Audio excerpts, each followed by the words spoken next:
እያደረግን በዚሁ ቀጥለን እንሄዳለን ማለት ነው። እግዚአብሔር ቢፈቅድ ማለት ነው። እስቲ ልሞክረውና ካልወጣ በዚህ ትቀጥላላችሁ። ቀጥታ ካስወጣችሁ ግን ተመልሳችሁ ትገባላችሁ ማለት ነው።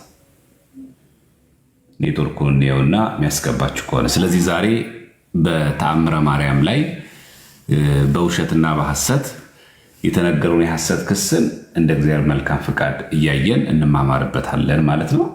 እግዚአብሔር ምስጢር ገላጭ ስለሆነ በመካከላችን እንዲያስተምረን እንዲመክረን የሱ መልካም ፍቃድ ነው ይልን። ጻድቁ አባታችንም የአቡነ ተክለ ሃይማኖት ዓመታዊ ክብረ በዓል እንደመሆኑ መጠን ድንገት ደግሞ በዚህ በገድለ ተክለ ሃይማኖት ላይ በተመሳሳይ እንደዚህ አይነት ጥያቄዎች ካሉ ደግሞ እንቀጥልበታለን ማለት ነው። እሺ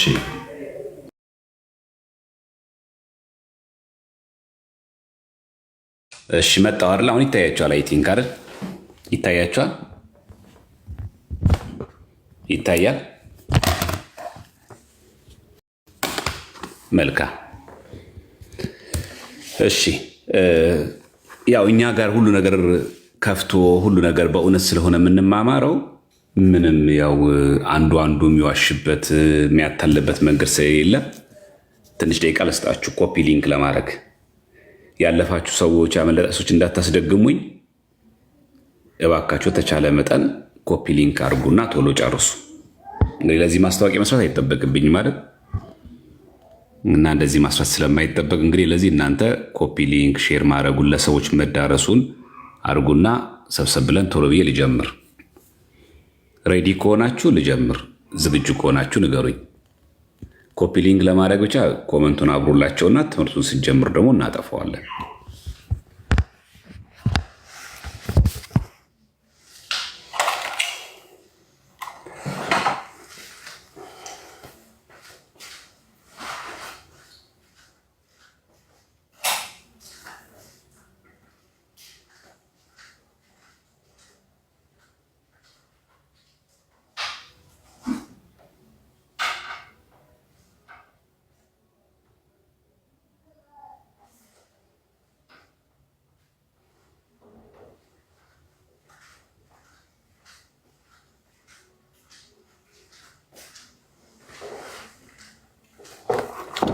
ኮፒ ሊንክ ካረጋችሁ ልጀምር።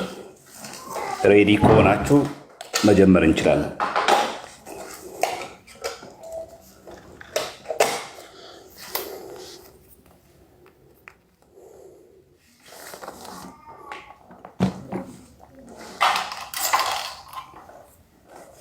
እሺ ወደ ሐሳቡ እንግባ። ኮመንቱን አጥፉላቸውና በአንድ እጃችሁ ሐሳባችሁን እየሰበሰባችሁ ታሪኩ ደግሞ ምን እንደሆነ ደግሞ እግዚአብሔር መልካም ፍቃድ እንማማራለን። እሺ የተአምረ ማርያም ነው። ሁል ጊዜ የሆነ ገድል ድርሳን ስትጠየቁ መጽሐፉ ምንድነው? አንድ መቼ ታተመ? ተሻሽሎ የቀረበ ነው ወይስ አይደለም?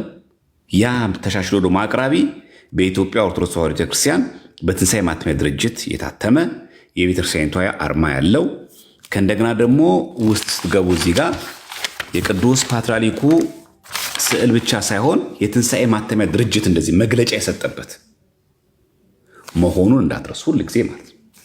ዝም ብሎ እዚህ ተአምረ ማርያም ስላችሁ የትኛው የተአምረ ማርያም ክፍል ማለት አለባችሁ። ይሄ በደንብ ማወቅ አለባችሁ ሁሌ ማለት። አሁን ይሄ ብፁዕ ወቅዱስ አቡነ ማትያስ የኢትዮጵያ ኦርቶዶክስ ተዋሕዶ ቤተክርስቲያን ፓትርያርክ በሆኑ በ9ኛ ዓመት ለስንተኛ ጊዜ ነው? ለ6ኛ ጊዜ የታተመ ነው። አሳታሚ ደግሞ ትንሣኤ ማተሚያ ድርጅት ነው። መቼ? 2014 ዓ.ም። የመጨረሻው የተአምረ ማርያም አሁን ያለው ሪሰንት እትም ይሄኛው በ9ኛ ዓመት የታተመ ነው። ለስንተኛ ጊዜ? ለ6ኛ ጊዜ የታተመ ነው። ይህ የታተመው ትንሣኤ ማተሚያ ድርጅት። ትንሣኤ ማተሚያ ድርጅት ማለት የኢትዮጵያ ኦርቶዶክስ ተዋሕዶ ቤተክርስቲያን የመጽሐፍቷን የምታሳትምበት ማሳተሚያ ድርጅት። ሁሌ ስታሳትሙ፣ ሁሌ መጽሐፍ ስታዩ፣ መጽሐፍ ስታስገልጡ፣ ስትገዙም ጭምር ሁሌ እያያችሁ የት ነው የታተመው፣ መቼ ነው የታተመው፣ ቤተክርስቲያኒቷ ታውቀዋለች ወይ የሚል መታወቅ አለበት። በነገራችን ላይ አንዱ በዚህ ባለፈው ሳምንት የተሰበሰቡት ዝክረ ኒቂያ የሊቃውንት ጉባኤ አንዱ ስብሰባ ይሄ ነበር። ማንኛውም አይነት ገድላት ድርሳናት በሊቃውንት ጉባኤ ታይተው በአንድ ማተሚያ ድርጅት በትንሣኤ ማተሚያ ድርጅት የኢትዮጵያ ኦርቶዶክስ ተዋሕዶ ቤተክርስቲያን ስለሆነ በዛ ብቻ እንዲታይ። ምክንያቱም የአታሚ የፊደላት የቃላት ስህተቶችን እንዳይኖሩ ስርዋጽ እንዳይገባበት ኃላፊነት ባለው አካል ቤተክርስቲያኒቷ ባላት በራሱ ማተሚያ ድርጅት እንዲታተም መድረግ ስላለበት ይህን ሁል ጊዜ መረዝ መያዝን እንዳትረሱ ነው። እሺ ወደ ፈትለ ነገሩ እንግባ። እዚህ ጋ የማተሚያ ድርጅቱ መግለጫ አለ። ከዛ ደግሞ እዚህ ጋ የእመቤታችን በረከት አይለየን ብሎ መግቢያውን የእመቤታችን ተአምረ ማርያም ምን ማለት እንደሆነ በአጠቃላይ እዚህ ጋ ቀርቦ እናገኛለን ማለት ነው። እኛ ዛሬ የምንመለከተው ተአምር 112 ላይ ያለው በእንተ ጥብርያዶስ ነጋዲ የሚለው በእንተ ጥብርያዶስ ነጋዲ የሚለው ስንት ነው? ገጽ 517 ላይ እንሄዳለን ማለት ነው። 517 ላይ እንሄዳለን። ከዛ ቃሉ ምን እንደሚል በእግዚአብሔር ቃል እንመለከታለን ማለት ነው። እሺ 517 የተአምረ ማርያም ክፍል ስለ አንድ ነጋዴ ታሪክ የሚናገር ነው። እንዲህ ብሎ ይጀምራል። 111ኛው ተአምር ነው ይሄ።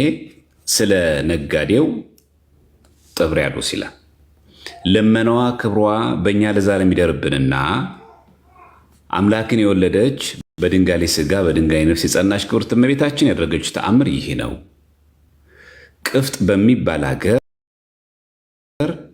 ስሙ ጥብርያዶስ የሚባል በወንድ ባሪያ በሴት ባሪያ በብርና በወርቅ በላሞችና በግመሎችም እጅግ የከበረ በየብስና በባህር የሚነግድ አንድ ነጋዴ ነበር። ይሄ ሰው ምንድን ነው? ነጋዴ። በጣም ብዙ የሚያሰራቸው ሰራተኞች አሉት። ስሙ ማን ነው የሚባለው? ጥብርያዶስ። የሚኖርበት ሀገር ቅፍጥ ነው የሚባለው። የወንድም የሴትም ባሪያ ያለው በብርና በወርቅ በላሞች በግመሎች እጅግ በጣም የከበረ በባህርም በየብስም የሚነግድ አንድ የከበረ ነጋዴ ነበር ያል። ከብሮ ብዙ ዘመን ከኖረ በኋላ በሱ ላይ ዘመን ተለወጠበትና ገንዘቡ ሁሉ አለቀ። አኗኗሩ ጎሰቆለ። ረዳቶቹ ተበተኑ። ባሮቹም በችጋርና በመከራ አለቁ ይላል። የእሱ ባሪያዎች።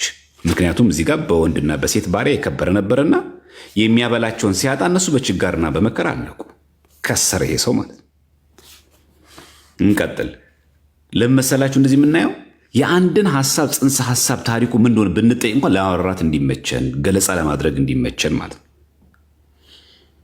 ክብሩንም እንደተዋረደና ደስታውም እንደ ወደ ሐዘን ወደ ትካዝ እንደተመለሰ ባየ ጊዜ ልቦናው ታወከበትና መታገስ ተሳነው። ያለ ሰው ሲያጣ በጣም አሳዛኝ ነው። ታውቃላችሁ፣ ሀብታም ሲያጣ እጅግ በጣም ክፉ ነው። የታመመ ሲፈወስ ጥሩ ነው። ያጣ ሰው ሲያገኝ መልካም ነገር ነው። ያገኘ ሰው ሲያጣ ግን እጅግ በጣም ከባድ ነው። ተንደላቆ መኖሩን የለመደ ሰው የፈለገውን መርጦ የፈለገውን ወስዶ መጠጣት መብላት ያማረው ሰው በዚህ ሁኔታ ያደገ ሰው በአንድ ጀንበር ፀሐይ ስትጨልምበት እጅግ በጣም ከባድ የደረሰበት ያውቀዋል። ብሰርቅ የሚገርፈኝ ብለምን የሚያውቀኝ የለምና በጥቂትም በብዙም ቢሆን ወደ ሌላ ሀገር ሄጄ እየነገርኩኝ እኖር ዘንድ እሄዳለሁ ብሎ አሰበ ይላል። ተመልከቱ። ብሰርቅ የሚገርፈኝ አለ። ብለምን የሚያውቀኝ የለምና በጥቂትም በብዙም ቢሆን ወደ ሌላ ሀገር ሄጄ እየነገርኩኝ እኖር ዘንድ እሄዳለሁ ብሎ አሰበ። ሀገር ሊቀይር ማለት ነው። እንቀጥል። ይህንንም ብሎ እያለቀሰና እያዘነ ከሀገር ወጥቶ እንባው በፊቱ ላይ እየወረደና እየቸኮለ ሲሄድ ሰይጣን በመንገድ ተገናኘውና ወንድሜ ሆይ ለምን ታዝናለህ? ለምንስ ታለቅሳለህ? አለው ይላል። ማን አገኘው? ሰይጣን። አሁን ያለው ፈተና የሚጀምረው እዚህ ጋር። ይህንን ብሎ እያለቀሰና እያዘነ ከሀገር ወጥቶ እንባው በፊቱ ላይ እየወረደና እየቸኮለ ሲሄድ ሰይጣን በመንገድ ተገናኘውና ወንድሜ ሆይ ለምን ታዝናለህ? ለምንስ ታለቅሳለህ? አለው ይላል። መቼስ እስከዚህ ያለው ክፍል ምንም ከወንጌል ጋር የሚጣረስ ነገር የለው ማለት። ያገኘ ሰው ያጣል አያጣም? ያጣል። ሀብታም ሰው አይከስርም? ነጋዴ አይከስርም? አለቀ። ኢዮብ ባለጸጋ አልነበረም? አላጣም ያን ነገር። በቃ አንድ ሰው ሊከስር ሊያጣ ይችላል። ይሄ ምንም እስካሁን ድረስ እስካነበብነው ድረስ ምንም ጸረ ወንጌል የለው። ቀጥሎ ደግሞ እዚህ ጋር ሰይጣን ተገናኘው፣ መንገድ ላይ ያገኘው ማን? ዲያብሎስ። ይህንን በወንጌል ደግሞ ብናደርገው ባላጋራችሁ ዲያብሎስ የሚወጣውን ፈልጉ እንደሚያገሳ አንበሳ በዙሪያችሁ ይዞራልና። ምን ማለት ነው? እንከን ከተገኘ የሚገባበት ቀዳዳ ፈልጎ ዲያብሎስ ወዲያ ወዲህ ማለቱ አይቀርም፣ ይፈልጋል። ለዚህ በር ደግሞ የዚህ ሰው መቸገር አየውና ምን ሆን ካለው ሰይጣን ያዘነ የተቆረቆረ ለዛ ሰው መድህየት በጣም ልቡ የተነካ አስመስሎ ራሱን አቀረበ ዲያብሎስ። ያም ነጋዴ ያገኘኝን እነግርህ ዘንድ አንተ ማነህ አለው። እኔ ሰይጣን ነኝ አለው። ያም ነጋዴ አንተ ሰይጣን ከሆንክ ልትረዳኝ ይቻልሃል አለው። ጥያቄ ነው። ይቻልሃል አለው። ጥያቄውን በደንብ ስሙ። እዚህ ጋር ወይ ቤሎ ውእቱ ነጋዲ ለእመ ሰይጣን አንተ ትክል ትትረዳአኒ። ጥያቄ ነው። እሺ በግዕዝ የጥያቄ ምልክት እንደዚህ የለም። ኩዌሽን ማርክ ምንለው የለም። ቃል አጋኖ ሚል የለም። ለዚህ ነው እዚህ ጋር አሁን ስታነቡት እንደሚለው ያም ነጋዴ አንተ ሰይጣን ከሆንክ ልትረዳኝ ይቻልሃል አለው። ጥያቄ ነው። በግዙ ስታነቡት ነው የበለጠ ግልጽ የሚሆነው። ወይ ቤሎ ውእቱ ነጋዲ ለእመ ሰይጣን አንተ ትክል ትችላለህ ወይ ትትራዳአኒ ልትረዳኝ ትችላለህን አለው። ምን አለው? ከዛ ሰይጣንስ ይሰርቅም እንደሆነ ይለምንም እንደሆነ ወደ ሌላ ሀገር ይኖር ዘንድ እንዲሄድ ያገኘውን ሁሉ ነገረው። ሁሉ ነገር ነገረው። ከተመቸኝ እሰርቃለሁ፣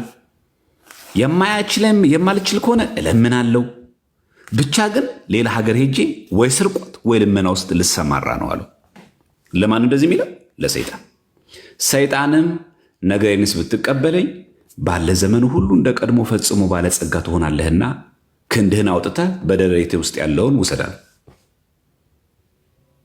ባለጸጋ ነው የምትሆነው አለው። ምንም የምታጣው ነገር የለም አለ። ያም ነጋዴ ክንዱን አወጣና የለዘቡ 2 አዕናቆ ሰጠው። እንቁዎች ማለት ነው። ነጋዴውም ከደስታው ብዛት የተነሳ ምን ባደርግልህ ትወዳለህ አለው። ደስ ብሎት እኮ ለሰይጣን እንደዚህ ያለው። ዛሬ ይሄ ህይወት የለም። ዛሬ ኢትዮጵያ ውስጥ ዘንዶ የሚገብሩ ሰዎች የሉ። ምንጩ የማይታወቅ ከዲያብሎስ የሆነ ሀብት ያግበሰበሱ ሰዎች የሉ። ከመቅጽበት የተቀየሩ ሰዎች የሉ። በእግዚአብሔር ኃይል የሚቀየሩ ሰዎች አሉ። እነሱን እያልን አይደለም። በረድኤተ እግዚአብሔር የሚቀየሩ ሰዎች አሉ። እነሱን እያልን አይደለም። ግን ዘንዶ እየቀለቡ ያሉ ሰዎች አሉ። ለሰይጣን የሚገብሩ ሰዎች አሉ። እንደው ይህንን ተአምረ ማርያም ለመንቀፍ እኮ ከመቸኮል ይሄ ህይወት ያለው ሰው የለም። ሀብታም ለመሆን ብሎ ከንግዱ ስለከሰረ በገቢዎችም በሉት በፖለቲካም በሉት በስራም በቢዝነስ አለማወቅ በሉት በውድድርም ተሸንፎ ሊሆን ይችላል፣ ወይ በስንፍናው ከገበያ ወጥቶ የከሰረ ሰው ጠንቋ ቤት ሄዶ ዘንዶ እንትን እያለ እየቀለበ ጅብ እየጋለበ ገብስማ ዶሮ እያረደ ሀብታም የሆነ ሰው የለም። ዛሬም ይህን የሚያደርግ ሰው የለም። የልጆቹን ሰላም አናግቶ የትዳሩን ሰላም አናግቶ ቤቱ በውጥንቅጥ የሚኖር ቤት የለም። አንዳንዶቹ እንደውም በይፋ እኮ ዘንዶ ከቤታቸው የሚወጣ ሰዎች እኮ አሉ ኢትዮጵያ ውስጥ ዛሬ። አንድ ቤተ ክርስቲያን አንድ የጠንቋይ ቤት የሚሄድ ሰው ይሄ ሰውዬ ምናምን ብሎ ከመፍረድ ራስን ዞር ብሎ ማየት ነው። ዛሬም አለ በግልጽ የሚታወቁ ሰዎችም ጭምር አሉ ይሄን የሚያደርጉ። ምን ላድርግልህ አለው። ሰይጣን ምን የሚል ይመስላችኋል? ይህንን ብርና ይህንን ወርቅ ካገኘ በኋላ ይሄ ሰው አይ እግዚአብሔርን አምልክ በቃ ደህና ሁን ነው የሚለው። እንደዛ ነው ኤክስፔክት የምናደርገው። እንቀጥም እንዳለው ሰይጣን ነጋዴውም ከደስታው ብዛት የተነሳ ምን ባደርግልህ ትወዳለህ አለው። ሰይጣንም ክርስቶስን ካደው። ክርስትናህንና ጥምቀትህን ሱራፌልና ኪሩቤልን አምላክን የወለደች እመቤትህ ማርያምንም ካዳል። እመቤታችን አይልም እመቤትህ ነው የሚለው። የሰይጣን ክፋቱ አይታቸው። ጌታችን አይልም ጌታ ነው የሚለው። ሰይጣንም ክርስቶስን ካደው። ክርስትናህንና ጥምቀትህን ሱራፌልና ኪሩቤልን አምላክን የወለደች እመቤትህ ማርያምንም ካዳለው። እሱ ምን ላድርግልህ ብለህ ሲለው ይህን ኦፈር አደረገው። እሱ ሰይጣን ብር አይፈልግማ፣ ሰይጣን ወርቅ አይፈልግማ፣ እግዚአብሔር እንድንክድ ነው የሚፈልገው። ዛሬም አለ እኮ በውጭ ሀገርም መጽሐፍ ቅዱስ የረገጡ ልጆቻቸው የሚገበሩበት ቦታ የለ። ሀብት ከተገኘ ምንም የሚያደርጉ ሰዎች አሉ። ገድላት ድርሳናት የነባራዊውን ዓለም ነጸብራቅ ነው የሚያሳዩት። ሐቁ ነው ይሄ። የከሰረ ሰው ጠንቋይ ቤትም ሄዶ ይሁን ምንም አምጥቶ ይሁን ሀብት የሚገኝበት መንገድ ሁሉ ይፈልጋል። ይሄ ሰው ለምኖ ወይ ሰርቆ ለመኖር ሲፈልግ ዲያብሎስ መንገድ ላይ ያለው ያቀረበለት ይሄ ምን አለ? የነገሩን ፍጻሜ በሰማ ጊዜ ይላል ልክ ይህን ሁሉ ካለው በኋላ የምድር ሁሉ ንግሥት ናትና እመቤቴ ማርያምን አልክድም እንጂ ሁሉንም እክድልሃለሁ እክዳችኋለሁ አለው። ይህንን ሲሰማ እመቤቴን አልክድልህም ሁሉም ግን እክዳላችኋለሁ አለ። ይሄ ሰው እንደዚህ ማለት ትክክል ነው አይደለም? አይ ክርስቶስን መካዱ፣ ልብ በሉ እዚህ ጋር ክርስትናውን መካዱ፣ ጥምቀትን መካዱ፣ ኪሩቤልና ሱራፌልን ቅዱሳን መላእክትን መካዱ ትክክል ነው እያለ ነው ተአምረ ማርያም አላለም። የዚህ ሰውዬ ንግግር እኮ ነው አለው ነው። ይሄ እዚህ ጋር እኮ በግዙ ታነቡት እኮ ወሰው በሰምዐ ተፈጻሜተ ነገሩ ይላል። ነገሩ ሲሰማ ምን አለው? ወይ ቤሎ እንደዚህ አለ። ግለሰቡ ያለው ነው። ይሄ ሰውየው ለምን እንደዚህ ያለ እንዳለን እንደኛ እንዴ አንድ ሰው በስንፍናው እንዲህ ብሎ ቢናገር የዛ ስንፍናኛን ሚካኤል አንተን የፈጠርከኝ ብሎ አንድ ሰው ቢናገር እንደዚህ አለ ብለን ብንናገር ሚካኤል ለምን ፈጠርክ ካለኝ ብሎ ሰውየው ለምን ተናገር እንዳለን እንደኛ? አይ ቅዱስ ሚካኤል እኮ ሊቀ መልአክ ነው፣ የፈጠረን ሳይሆን አገልጋይ፣ የእግዚአብሔር አገልጋይ ቅዱስ መልአክ ነው። እኛም በቃል ኪዳኑ በአማላጆት የሚራዳ ነው እንጂ የፈጠረን ቅድስት ሥላሴ ነው ብሎ መስበክ የሰባኪ ነው። ግለሰብ ግን ካለ ያ ግለሰብ ያለውን እንዲህ ብሎሃል ግለሰብ ብሎ ማቅረብ ይቻላል፣ ግለሰብ ካለው ማለት። ስለዚህ አሁን እዚህ ጋር የሚናገረው ምንድነው? ነገሩን ፍጻሜ በሰማ ጊዜ ይላል የምድሩ ንግሥት ናትና እመቤቴ ማርያምን አልክድም እንጂ ሁሉን እክዳችኋለሁ አለው። እነዚህን ሁሉ መካድ ላይ ምንም ችግር የለብኝም፣ ነገር ግን እመቤቴን አልክድም አለው። ሰይጣንም ይላል ማርያምን ካልካድሃት አለው የምትሰራውን ሁሉ አይረባህም ብሎ ከሱ ተሰውርቶ ሄደ። ማርያምን እንደሚጠላ ሰይጣን ማንም አይጠላም። በነገራችን ላይ በጣም በጣም በጣም በጣም ዲያብሎስ በነገራችን ላይ እጅግ በጣም አጥብቆ የሚጠላት ድንግል ማርያምን ነው። እጅግ በጣም አጥብቆ የሚጠላት። ይሄም በኋላ ጊዜ እንመለስበታለን እንጂ እመቤታችን ቅድስት ድንግል ማርያምን ያሳደደው ያ ዘንዶ በራእየ ዮሐንስ ምዕራፍ 12 ላይ የምናገኘው ያ ዘንዶ ምንድን ያደረገው? እጅግ በጣም እመቤታችን ከመጣቱ የተነሳ ማለት ነው። እጅግ በጣም ክፉ ዲያብሎስ ነው። በነገራችን ለድንግል ማርያም ያለው ጥላቻ ይለያል። ለዛም ነው የትኛውም በቤተክርስቲያናችን ምንፍቅና ሲነሳ ነገረ ማርያምን ሳይነካ ምንፍቅና የሚነሳ የለም። ሁሉም መናፍቅ እንደዛ ናቸው። ለመጀመሪያ ጊዜ የተወገዘውን አርዮስ እንኳን ወልድ ፍጡር አለ። ሎቱ ስብሐት ለእሱ ክብር ምስጋና ከሆነ ክርስቶስን እኮ ፍጡር ማለት ድንግል ማርያም የወለድሽው ፍጡር ነው ማለት ነው። አይታችኋል። መንፈስ ቅዱስ ሕጹጽ ነው ፍጡር ነው ብሎ የተናገረው መቅዶኒዎስ ምን ማለት በሌላ አነጋገር በድንግል ማርያም ላይ አድሮ መንፈስ ቅዱስ የጸለላት ማን ነው የጠበቃት ከሶስቱ ግብራት የጠበቃት ያ መንፈስ ቅዱስ ሕጹጽ ነው እያለ ነው። አያችሁ ነገረ ሥላሴ ላይ የምናነሳው ማንኛውም ነገር ነገረ ማርያምን በደንብ አድርጎ ነው የሚነካው ማለት ነው። ይሄ በጣም መታወቅ አለበት። በነገራችን አንዳንድ ሰዎች ሚስጥረ ሥላሴ ላይ የሚነሱ ጥያቄዎች ነገረ ማርያምን የማይነኩ አድርገን አስባለን። አይደለም ግን ድንግል ማርያም ነገረ ክርስቶስን መንካት ማለት ነገረ ማርያምን መንካት ነው። ክርስቶስን በአንድም በሌላ መንገድ ሕጹጽ ነው ፍጡር ነው ብሎ መናገር ድንግል ማርያም የወለድሽው ፍጡር ነው እንደማለት ነው። አደገኛ ክህደት ነው። ነገራችን ላይ መንፈስ ቅዱስ የምናነሳው ልክ እንደዚሁ ማለት ነው። አንድ አካል አንድ ባህሪ ብለን የምናምነው ሁለት አካል ሁለት ባህሪ ማለት ድንግል ማርያም ከአንቺ ጋር በማኅፀንሽ የተዋሃደው ኢየሱስ ክርስቶስ አልተዋሃደም፣ አካሉም ከአካልሽ ከስጋሽ ስጋ ከነፍስሽ ነሳ አልነሳም እንደማለት ነው። የነሳበት እንደዛው በተዋህዶ ሳይሆን እንደዚሁ በምንታዊ ነው፣ ዱዋሊዝም ነው ብሎ መስበክ ነው። በጣም እጅግ አደገኛ ትምህርት ነው ነገራችን ላይ። ስለዚህ አንድ ትምህርት ላይ የምናነሳው ኑፋቄ ክህደት፣ ሚስጥረ ሥላሴ ላይ የምናነሳው ክህደት ሌሎቹንም ጭምር አብሮ ይዞ ገደል የሚከት ነው። ስለዚህ ሚስጥረ ሥላሴ ከሳተ አንድ ሰው ነገረ ማርያምን ይስታል። ነገረ ክርስቶስን ከሳተ ነገረ ማርያምን ጭምር ይስታል። አብሮ ተያይዞ ነው አብሮ ገደል የሚገባው እንጂ አንተ በቃ ጎበዝ ነው ገሌ ሚስጥረ ስላሴ ላይ በጣም የጠራ ትምህርት አለው፣ ነገረ ክርስቶስ ላይ በጣም የጠራ ትምህርት አለው የሚባል ነገር የለውም። ሚስጥረ ስላሴ ላይ የጠራ ትምህርት ከሌለን ነገረ ማርያም ላይ የጠራ ትምህርት አይኖረንም። በነገራችን ላይ ነገረ ክርስቶስ ላይ የጠራ ትምህርት ከሌለን ነገረ ማርያም ላይ የጠራ ትምህርትም የለንም። የትኞቹም ትምህርቶች ቤተክርስቲያናችን መታየት አለባቸው በትክክለኛው አስተምሮና በትክክለኛው መንገድ መታየት አለባቸው ማለት ነው። ለዛም ነው ሰይጣንም አለው ማርያምን ካልካድካት የምትሰራው ሁሉ አይረባህም ብሎ ከሱ ተሰውሮ ትቶት ሄደ። አቃተው ማለት ነው። ምን ብሎ ሰው የተናገረ ሁሉን እክድልሃለሁ ድንግል ማርያም ግን አልክድልህም አለው ይላል። ይሄ ሰው እንደዚህ ብሎ መናገሩ ትክክል ነው ብሎ ተአምረ ማርያም አልጻፈም። ችግር የለውም ማርያምን አትካዷት እንጂ ክርስቶስን ብትክዱ ችግር የለም፣ መላእክትን ብትክዱ ችግር የለም፣ ጻድቃን ሰማዕታት ብትክዱ ችግር የለም አይልም ተአምረ ማርያም። የዚህን ሰው ስንፍናውን ነው የምንረዳው።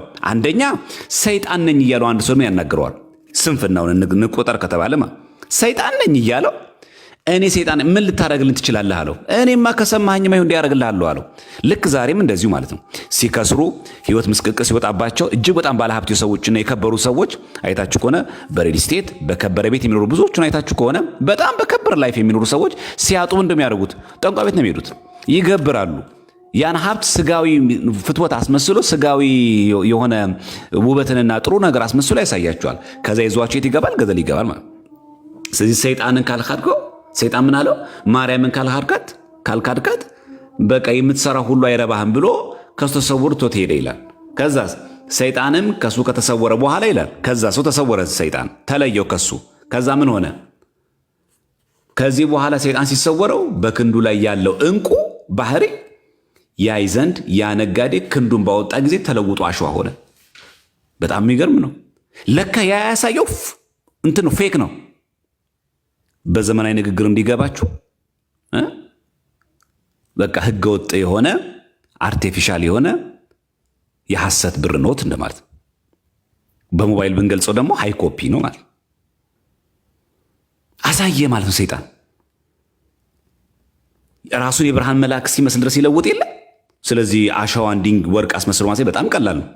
እንኳን አሸዋን ወርቅ ማስመሰል ቀርቶ ራሱ የብርሃን መልአክ እስኪመስል ድረስ መለወጥ ይችላል ዲያብሎስ። ስለዚህ ይላል ፍጹም ሐዘን አዘነ አሸዋ ሲሆንበት፣ ሰዎቼን፣ ክብረቴን፣ ገንዘቤን ሁሉ ያጠፋሁት አልበቃኝ ብሎ አለ። ሃይማኖቴን ለውጬ ፈጣሪን ጌታዬን ክጄዋለሁና ወዮታ አለብኝ እያለና እያለቀሰ እያዘነም መንገዱን ሄደ። አይታችሁ እንዴት ንስሐ እንደገባ ተመለከቱ። እዚህ ጋር እችን አያነቡላችሁ መናፍቃን። ምን አለ ሰው አሸዋ ሆነ። ሰይጣን ከሱ ምን ትቶት ሄዳለ የሚለው እዚህ ጋር ትቶት ሄደ። ከዛ ምን ሆነ? ስለዚህም ፍጹም ሐዘን አዘነ። ከዛ ሰዎቼን፣ ክብሬን ማለቱ ነው፣ ገንዘቤን ሁሉ ያጠፋሁት አልበቃኝ ብሎ አለ። ሃይማኖቴን ለውጬ አለ። ምክንያቱም እዚህ ጋር ክዷላ እክድልሃለሁ ብሎታል። ፈጣሪን ማንን? ጌታዬን ክጄዋለሁና ወዮታ አለብኝ ወይኔ አለ እያለ ምን አለ? እያለቀሰ እያዘነ መንገዱ ሄደ። ጌታን ብክር ችግር የለውም አለ። ማርያምን ካስኩኝ ይበቃኛል፣ ጌታ ቢካር ችግር የለውም ነው ያለው። ይሄ ነው የመናፍቃን መሰረታዊ ችግር። ሙሉ ገድላትና ተአምራትን በትክክል ካለ ማንበብ፣ ለመረጥ አለመፈለግ፣ ኦርቶዶክስን ለማጥቃት ከመነሳት የተነሳ ብዙ ጊዜ አውዱን ይስቱታል። እንዴት ንግግሩ እንደሚያምር አይታችኋል። እዚህ ጋር ያጠፋሁት ነገር ሳያንሳል ሃይማኖቴን ለውጬ አለ። ፈጣሪዬን አለ። እዚህ ጋር ጌታዬን አለ ክጄዋለሁና ወዮታ አለብኝ። ብክደው ችግር የለውም አላለም ይሄ ሰው። እዚህ ጋር ስንፍናው ነው፣ እዚህ ጋር ደግሞ ጥንካሬና እየነሳው ፈጣሪዬን ጌታዬን ክጄዋለሁና ወዮታ አለብኝ እያለና እያለቀሰ እያዘነ መንገዱ ሄደ። ልክ ነው። ጌታን መካድ ያሳዝናል፣ ያስለቅሳል። ወዮታ ነው፣ ሲኦል ነው የሚያስገባው። ይሄ ሰው ክርስቲያን ነው ማለት ነው። አይ ግድ የለም ጌታን ክደ ማርያምን ከያዝ ገነት ትገባለህ ብሎ የሚል እሳቤ አልተማረም ማለት ነው። ይሄ ሰው ወንጌል የገባው ሰው ነው ማለት ነው። ይሄ ሰው ለምን ሃይማኖቴን ለውጬ ጌታዬን ፈጣሪዬን ክጄዋለሁ ነው ወዮታ አለብኝ አለ እያለቀሰና እያዘነ። ይሄ ተአምረ ማርያም ምን ጸረ ወንጌል? አይ ችግር የለውም ሰይጣን እንኳን ከኔ ራቅ፣ ማርያምን ስለያዝኩኝ ጌታን ብክር ችግር የለውም ነው የሚለው እዚህ ጋር። አዘነ፣ አለቀሰ፣ ጌታዬን ክጄዋለሁ አለ። አሉ እኮ ዛሬም እንደዚህ የሚያደርጉ የማርያምን ዝክር እንዳተው የሚል ጠንቋይ የለ? የሚካኤልን ዝክር እንዳተው የሚል ጠንቋይ የለ? ይሄ ግን ክርስቲያን ነው። ሃይማኖቴን ለውጬ ፈጣሪ ጌታዬን ክጄዋለሁ ነው ወዮት አለብኝ እያለ እና ምን እያለ እያለቀሰ፣ ልብ በሉ እያለቀሰና ምን እያለ እያዘነ መንገዱን ሄደ። እንቀጥል። ሲሄድም በመንገድ የፈረሰች ቤተክርስቲያን አገኘና በዚያች ያርፍ ዘንድ ወደ እሷ ገባ ይላል። ወዴት ገባ? ወደ ቤተክርስቲያን። እንቀጥል። በውስጧም የክብርት ድንግል እመቤታችንን ስዕል አየና በዚያ ስዕል ፊት በፍጹም እንባ ባዘነ። ልቦናም ይቅርታ ገንዘብሽ የሚሆን እመቤቴ ሆይ እኔ በይቅርታሽ አምናለሁ፣ እንዳልካድኩሽ አንቺ ታውቂያለሽ። ከማኅፀንሽ ከወጣ ከልጅሽ፣ ልብ በሉ፣ እንዳልካድኩሽ አንቺ ታውቂያለሽ ካላ ምን አላት? ከማኅፀንሽ ከወጣ ከልጅሽ ታማ፣ ይኸው እዚህ ጋር ከልጅሽ ታማልጅኝ ዘንድ እለምንሻለሁ። ከማ ዘንድ? ከልጅሽ ዘንድ፣ ከማኅፀንሽ ከወጣ በፍጹም ልቦናዬ አንቺን ተስፋ አድርጌያለሁና እያለ መሪር ለቅሶን አለቀሰ። ይሄ ሰው ነገረ ክርስቶስ አያውቅም። ግልጽ የሆነ ነገር ማለት ፈጣሪዬን ጌታዬን ክጄዋለሁ ወዮታ አለብኝ ያለ እያለቀሰና እያዘነ መንገዱን ሄደ። ትክክል። ከዛ ምን አገኘ? መንገድ ላይ የፈረሰች ቤተክርስቲያን አገኘና በዚያች ያርፍ ዘንድ ውስጧ ገባ። ቤተክርስቲያን ገባ። መንገድ ሄዳ እያለ እያዘነ እያለቀሰ መንገድ ሄዳል። በመንገድ ላይ ቤተክርስቲያን አገኘ። የፈረሰች ቤተክርስቲያን ገባ። እመቤቴ ሆይ አላት፣ እኔ በይቅርታሽ አምናለሁ፣ እንዳልካድኩሽ አንቺ ታውቂያለሽ። ከዛስ ምን አድርጊኝ አላት? ከማኅፀንሽ ከወጣ ከልጅሽ ታማልጅኝ ዘንድ እለምንሻለሁ። ምን ይበል ታዲያ? ይሄ ኦርቶዶክሳዊ ትምህርት አይደለ? ፈጣሪ ጌታዬ ክርስቶስን ክጃለሁ ብሎ አለቀሰ። እዚህ ጋር ሃይማኖቴን ለውጬ ፈጣሪን ጌታዬን ክጃለሁና ወዮታ አለብኝ ያለ እያለቀሰና እያዘነ መንገዱ ሄደ እኮ ነው የሚል። ስለዚህ ከልጇ ከወዳጇ እንድታማልደው ለመነ። የዚህ ሰው ጸረ ወንጌል ምኑ ነው? አይ በቃ አንቺ ይቅር ካልሽኝ ችግር የለውም ያላት። አላለቀም እኮ እዚህ ጋር በይቅርታሽ አምናለሁ እንዳልካድኩሽ አንቺ ታውቂያለሽ ካለ በኋላ ከማኅፀንሽ ከወጣ ከልጅሽ ታማልጅኝ ዘንድ እለምንሻለሁ፣ በፍጹም ልቦናዬ አንቺ ተስፋ አድርጌያለሁና እያለ መሪር ልቅሶን አለቀሰ። ከልቅሶን ብዛት የተነሳ በተኛ ጊዜ ይቅር የምትል አምላክን የወለደች እመቤታችን ከልጇ ጋር ተገለጸችለት። የእግዚአብሔር ስሙ የተመሰገነ ይሁን። የሚገርም ነው። በቃ ይህን ሲል ማን ተገለጸችለት? እመቤታችን ቅድስት ድንግል ማርያም። ምን አለችው?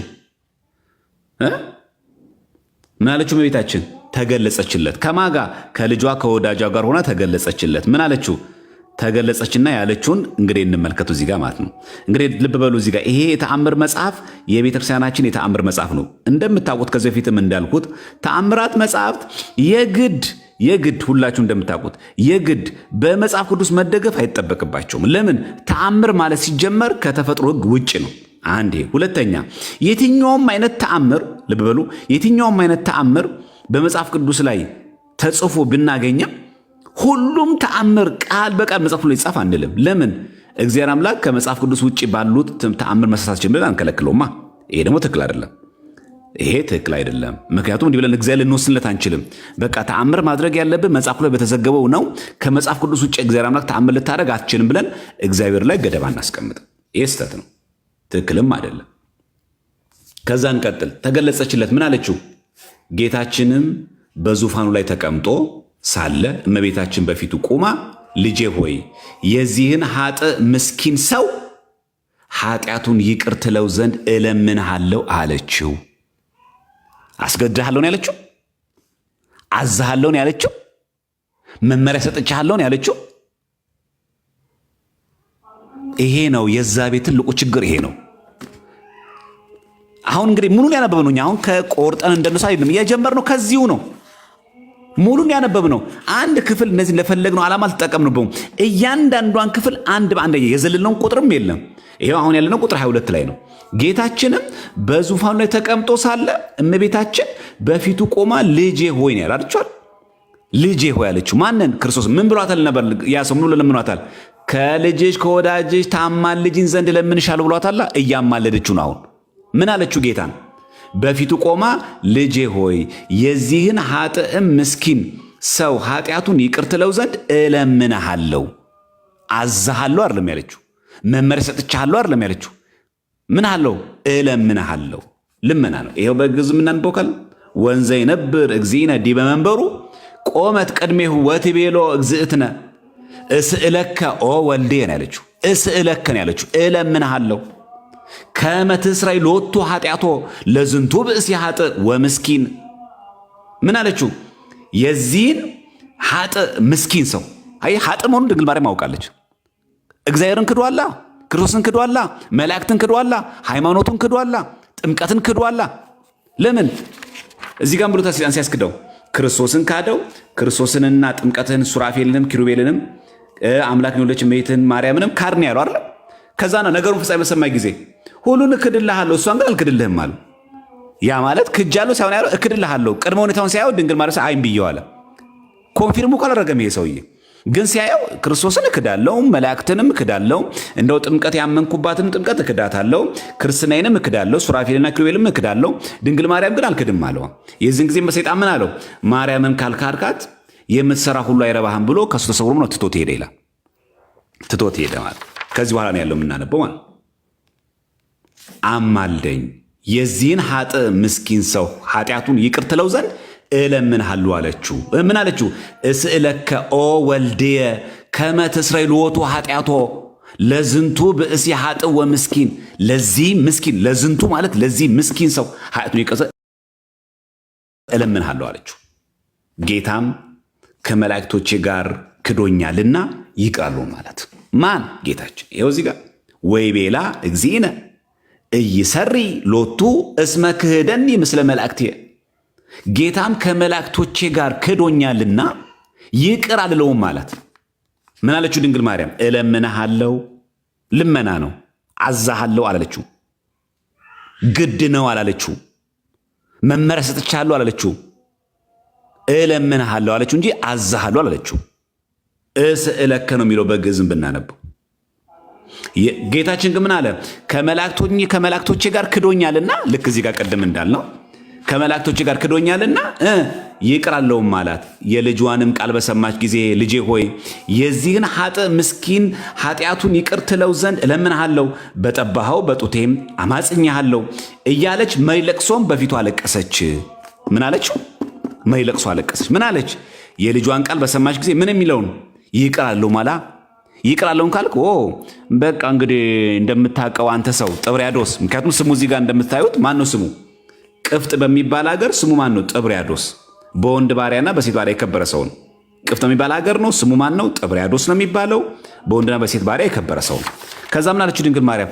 በቃ ጠይቄው ነበረ ክርስቶስን እምቢ አለኝ፣ ልጄን ጠይቄዋለሁ እምቢ ብሎኛል፣ ስለዚህ አልምረውም ስላለ በቃ ምንም ማድረግ አይቻልም አለችው። እናት ናታ ድንግል ማርያም፣ አማላጅ ናታ ድንግል ማርያም። እንዴት ዝም ብላ እሺ ትላለች እንዴ? ምን ትላለች እመቤታችን? እባክህን ማር ትለዋለች። ምን ብላ ልተማጸነችው? የልጇን ቃል በሰማች ጊዜ ልጄ ሆይ የዚህን ኃጥእ ምስኪን ኃጢአቱን ይቅር ትለው ዘንድ፣ አይታችኋል፣ ይቅር ትለው ዘንድ እለምንሃለሁ። ደገመች። እዚህ ጋር እለምንሃለሁ ብለዋለች። እለምንሃለሁ ስትለው ምን አላት እሱ? ጌታም ከመላእክቶቼ ጋር ክዶኛልና ይቅር አልለውም አላት። ከዛም እመቤታችን ምን አለችው? የዚህን ኃጥእ ምስኪን ኃጢአቱን ይቅር ትለው ዘንድ እለምንሃለሁ። ምን ብላ? በጠባኸው በጡቴም አማጽኛሃለሁ እያለች መሪ ለቅሶም በፊቱ አለቀሰች። ማን? ድንግል ማርያም። ማን ፊት? ጌታ ፊት። ምን ትለው ዘንድ? ትምረው ዘንድ በጠባኸው ጡቶቼ አማጽኛሃለሁ አለችው። ምን አለችው? አለቀሰች። ይሄ ማልቀስ ትእዛዝ ነው ወይስ ደግሞ ራራለት ነው? ልመና ነው ወይስ መመሪያ ነው? ይሄ እኮ ልመና ነው። ጌታን አስገድዳ አይልም። ምኑ ጋር አስገድዳ ነው የሚለው? እንቀጥል። አጅሮ የተጫወተባቸው መናፍቃን ላይ እዚች ጋር ምን አለች? እዛ ጌታችንን ኢየሱስ ክርስቶስም የዚህ የከሃዲ ሰው ለዘላለም ኃጢአቱን ይቅር አልለውም አላት።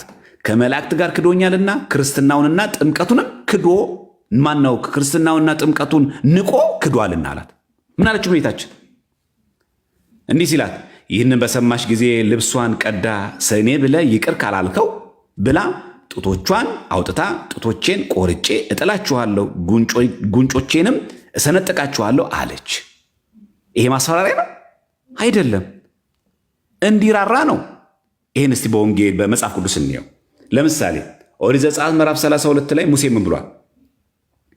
ሙሴም ወደ እግዚአብሔር ተመልሶ ወዮ እኒህ ሕዝብ ታላቅ ኃጢአት ሰርተዋል፣ ለራሳቸውም የወርቅ አማልክት አድርገዋል። አሁን ይህን ኃጢአታቸውን ይቅር በላቸው፣ ያለዚያ ግን ከጻፈው መጽሐፍት እባክህ ደምስሰኝ አለው። ከባድ ነገር አይደለም። እኔ ሲኦል ልግባ እኮ ነው። ሕዝቡ ይዳን የማትምር ከሆነ አሁን ትእዛዝ ነው።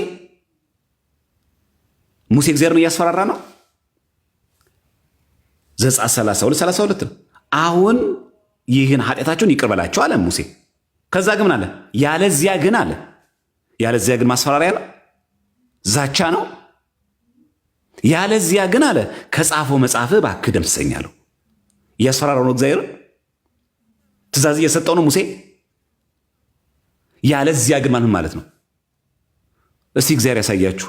ሙሴ ከሕይወት መጽሐፍ ቢሰረዝ የሚጎዳው እግዚአብሔር ነው ወይስ ሙሴ ነው? ሙሴ ነው የሚጎዳው እኮ። ያለዚያ ግን ለምን ይዝታል? ሙሴ ከመንግሥተ ሰማያት ቀረ አልቀረ፣ ገነት ገባ አልገባ፣ እግዚአብሔር ላይ ምን የሚጨምረው የሚቀንሰው ነገር አለ? አሁን የዛቻ ነው። ይህን ኃጢአታቸውን ይቅር በላቸው አለ። ያለዚያ ግን አለ ከጻፍከው መጽሐፍ እባክህን ደምስሰኝ አለው። ዛቻ ነው ይሄ። ያለዚያ ግን ስላለው ያ ማለት እኮ የማታደርገው ከሆነ ኃጢአታቸውን ይቅር የማትላቸው ከሆነ ምን በለኝ ያለው ነው ሙሴ። እኔን በሕይወት መጽሐፍ ከጻፍከኝ፣ ያ ማለት ከቅዱሳን ተርታ ከቆጠርከኝ፣ ከዛ አውጣኝና ሲኦል ልግባ፣ በቃ ይቅር፣ እኔ ከአጋንንት ቁጥር ልሁን፣ እኔ ልውጣ አለ። ይሄ እኮ ማለት እኮ ራሱን አሳልፎ ሰጠ እንጂ እግዚአብሔርን እያስፈራራው ነው። ያለዚያ ግን ስላለ የእመቤታችን ልመና የምናየው እንደዛ ነው። ልብሷን ቀዳ ስለ እኔ ብለህ ይቅር ካላልከው ጡቶቼን አውጥታ ቀደደች እኮ አይልም። ጡቶቿን አውጥታ ጡቶቼን ቆርጬ እጥላቸዋለሁ፣ ጉንጮቼንም እሰነጠቃቸዋለሁ አለች። ሰነጠቀች አይልም። ጡቶቿን አውጥታ ቆርጣ ጣለች አይልም። ምን አለ ጌታ? ለምን ታስፈራሪኛለሽ ነው ያላት። እንጨርስ፣ አላለቀም እኮ ተአምሩ። ይሄ ቁጥር 26 ነው። 27 እንመልከት። ጌታችንም ያደረገችውን ባየ ጊዜ ከዙፋኑ ላይ ወርዶ በደረቷ ላይ ተቀምጦ ታቅፎ ሳማት። እውነት ነው። እመቤታችን ቅድስት ድንግል ክርስቶስን አቅፋ አሳድገዋለች አይደል? እናቱ ናት፣ በስጋ ወልደዋለች። አቅፎ ሳማት። ከዛስ የክብርት የእመብርሃንን የእመምህረትን እንባዋን በክብርት መሃል እጁ ጠረገላት። ምን ብላለች? እዚህ ጋር እያለቀሰች ይላል። ከዛስ እናቴ ሆይ ስለ አንቺ ኃጢአቱን ይቅር ብየዋለሁና አትዘኝ ያላት ነው። መመሪያሽን ሰምቻለሁ ነው ያላት። ትእዛዝሽን ተቀብያለሁ ነው ያላት። ብታዘው እንኳን እኮ ልጇ ነው። ይታዘዛት ነበር የለ መጽሐፍ ቅዱስ ራሱ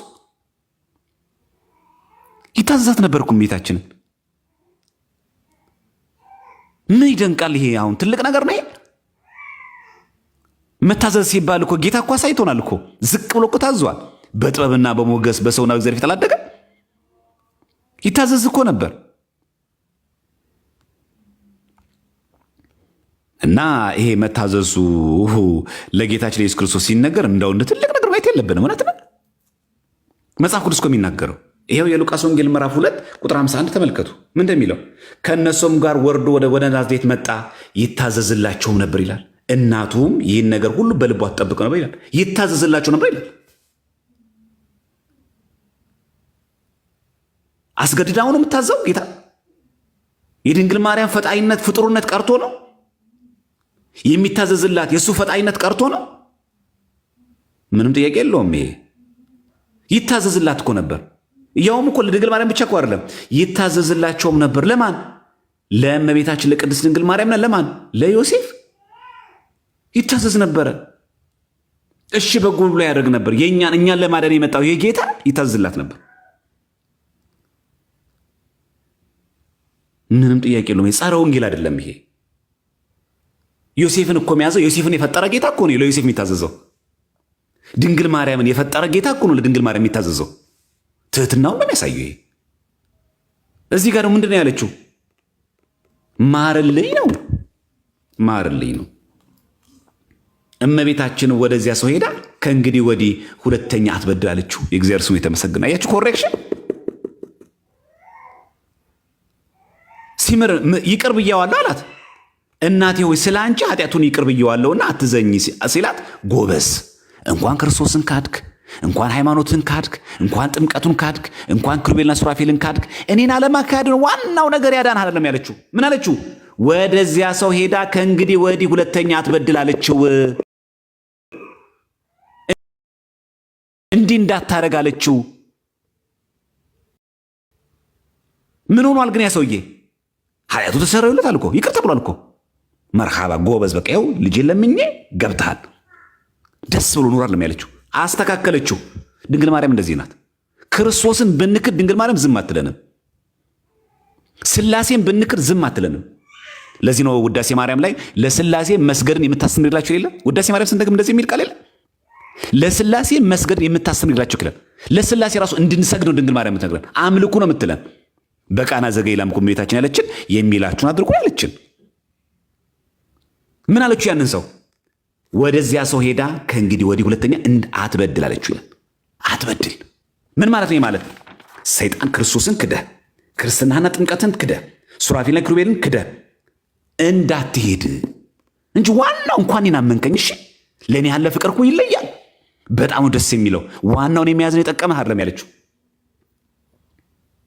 በአማላጅነቷ በቃል ኪዳኗ እንዲህ ስታደርግ ምን አላት? እሱ እያዘዝሽኝ ነው ድንግል ማርያም አላት።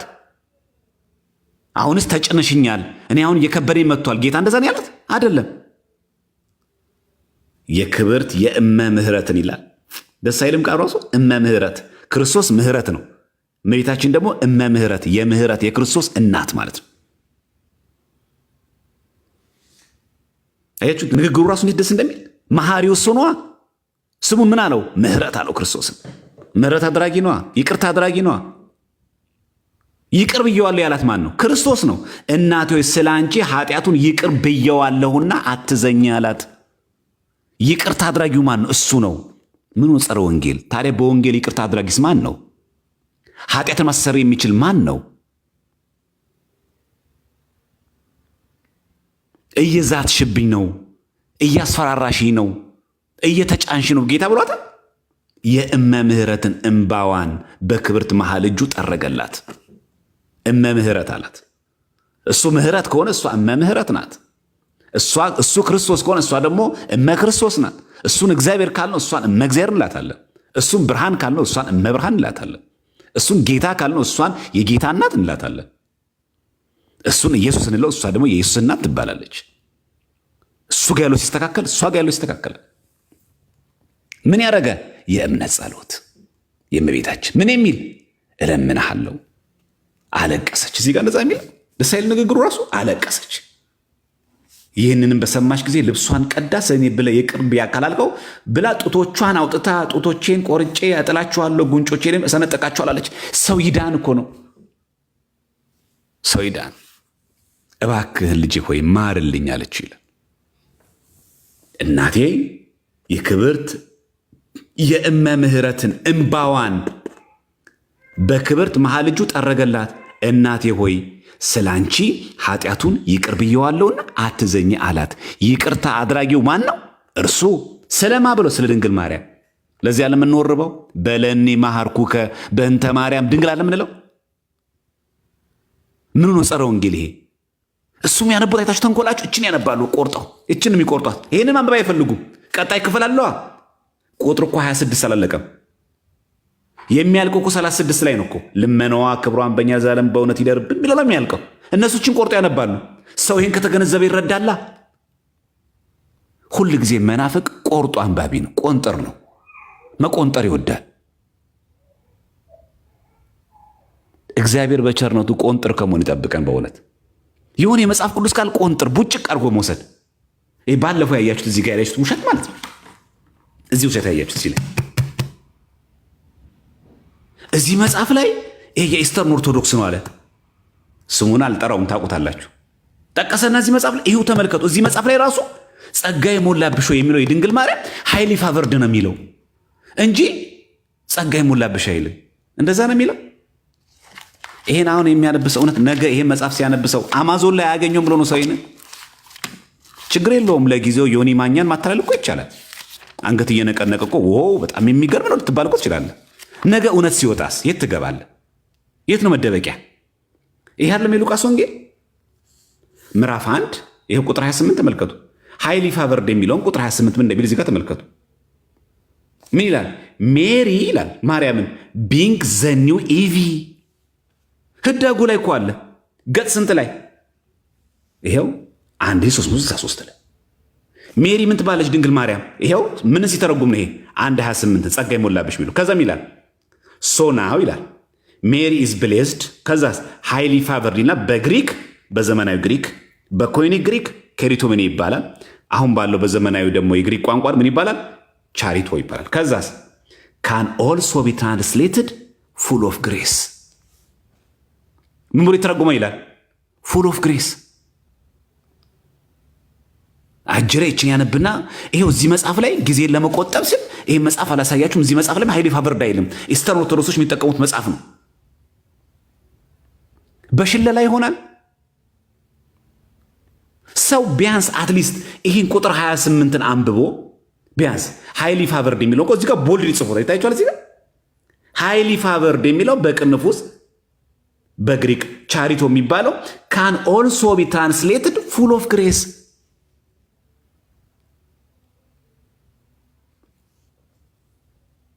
እዚሁ መጽሐፍ ላይ ተጨማሪ ነገር እውነት ይሄን መጽሐፍ ተቀብሎት ይሄን የጠቀሰው በነገራችን ተቀብሎት ይሄን መጽሐፍ እዚህ ላይ መጽሐፍ የሚለው ራሱ ሜሪ ቢንግ ዘ ኒው ኢቪ ምን ትባላለች? አዲሲቷ ሔዋን ዳግሚት ሔዋን ትባላለች። ይሄው መጽሐፍ እኮ ነው። በነገራችን ላይ ይሄ መጽሐፍ ምን ይባላል? ዘ ኦርቶዶክስ ስተዲ ባይብል ኤንሸንት ክርስቲያኒቲ ስፒክስ ቱ ቱዴይስ ወርልድ። ልጨምርላችሁ ቁጥር 38 ምን እንደሚል ልንገራችሁ። እመቤታችን እንደምትባል እንዴት ምክንያት እንደነት አሁን ቅድም ምን ብሎ ሲያነበው ማን ነው? ባለፈው እንደሰማችሁት ያነበውን ብሎ ነው ያለምንም የሰው ጣልቃ ገብነት ነው ድንግል ማርያም ምክንያት ድን የሚል የለም። ይሄው እዚህ መጽሐፍ ላይ ይሄ ቁጥር 28 ላይ ነው። ላንብብላችሁ። ቁጥር 38 ላይ ምን ይላል? ሜሪስ ፌስፉል እምነት ያላት ሪስፖንስ ኢዝ ዛት ኦፍ ዘ ሃይስት ኦቢዲየንስ ቱ ጋድ። እመቤታችን ከሰው ልጆች ሁሉ በላቀ ለእግዚአብሔር በተአዛዥነቷ ታላቅ ናት ካለ በኋላ ዘ ኢንካርኔሽን ኢዝ ኖት ኦንሊ የአምላክ ሰው መሆን ምን ብቻ አይደለም፣ ኦንሊ ዘ ወርክ ኦፍ ጋድ ተሰጎተ ቃል የአምላክ ሰው መሆን የእግዚአብሔር ስራ ብቻ አይደለም፣ በት ኢት ኢንቮልቭስ ዘ ፍሪ ሪስፖንስ ኦፍ ማንካይንድ ኢን ዘ ፐርሰን ኦፍ ሜሪ። አስገድዶ ብቻ አይደለም አምላክ ሰው መሆን የሚችለው። ስልጣን አለው እግዚአብሔር አስገድዶ የመሆን ግን ነፃ ፍቃድ ይጠብቃል። ስለማይችል አይደለም የኛ ነፃ ፍቃድ ግን አይደፈጥጥም እግዚአብሔር። ስለዚህ የአምላክ ሰው መሆን ይላል ይሄው ዘ ኢንካርኔሽን ኢዝ ኖት ኦንሊ ዘ ወርክ ኦፍ ጋድ በት ኢት ኢንቮልቭስ ዘ ፍሪ ሪስፖንስ ኦፍ ማንካይንድ ኢን ዘ ፐርሰን ኦፍ ሜሪ። የድንግል ማርያም አስተዋጽኦ አለበት። ይቀጥላል። አሁንም ምን ይላል? ከዛ ቀጥሎ ወይራስ ይላል። በጣም የሚገርም ቃል እኮ ነው። ወይራስ አለና ምን አለ? ከዛ ኢቪ ሔዋን ዋንስ ዲስኦቤይድ፣ ያችኛዋ ሔዋን አልታዘዘችም። አንዲቷ ሔዋን ሜሪ ናው ኦቤይስ፣ ድንግል ማርያም ነው ታዘዘች። ወይራስ ኢቪ ክሎዝድ ሄርሰልፍ ቱ ጋድ፣ ያቺ ኢቪ የተባለችው ሔዋን ጆሮዋን ለእግዚአብሔር ዘጋች፣ አልሰጥማለች። ሜሪ ኦፕንስ ቱ ሂስ ዊል፣ ለፈቃዱ ግን አሳልፋ ፈቃዷን ሰጠች። ይሁንልኝ እንደ ቃል ብላ ለአምላክ ሰሞን ይሻለች። ይሄ መጽሐፍ ይቀበላል አጅሬ። ዮናስ ማኛ ፊት እኮ ዝም ብሎ እንደዚህ ማውለብለብ አይደለም እኮ ይሄን መጽሐፍ ማውለብለብ እኮ አይደለም።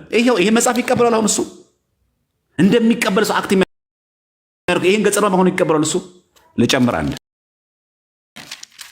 ድጋሚ እንዳይጠቅሰው ነው የምነግራችሁ። ድጋሚ እንዳይጠቅሰው ይሄን መጽሐፍ ሁለተኛ ማለት እዚህ ጋር ላሳያችሁ። እንደው ገራሚ ሰው ነው የተሰበሰበበት። በነገራችን ላይ ይሄ ሚዲያ ላይ ያለን ሰዎች በጣም የሚገርም ነው እኮ በጣም የሚገርም ነው። የበኩር ልጇ የሚለውን ብሎ ተረጎመ ተመልከቱ። እዚህ ገጽ ስንት ላይ ነው? 1365 ህዳጉ ላይ እንደሚል ተመልከቱ። ዘ ተርም ፈርስት ቦር፣ ልብ በሉ። የበኩር ልጇ የሚለው ዘ ፈርስት ዘ ተርም ይላል ቃሉ። ምን የሚለው ሉቃስ ወንጌል 2:7 ላይ የበኩር ልጇ ወለደች የሚለው ማለት ነው። ዘ ተርም ፈርስት ቦርን ዳዝ ናት ኢምፕላይ ምን አይገልጽም? ሜሪ ሃድ አዲሽናል ችልድረን ድንግል ማርያም ተጨማሪ ልጆች እንዳሏት አያሳይም። ይሄን ሜሎስ ይቀበሏል? ይህን መጽሐፍ ይዞ እኮ መሽለልል እኮ አይደለም፣ ዝም ብሎ ፉከራ ቀረርቶ አይደለም እኮ።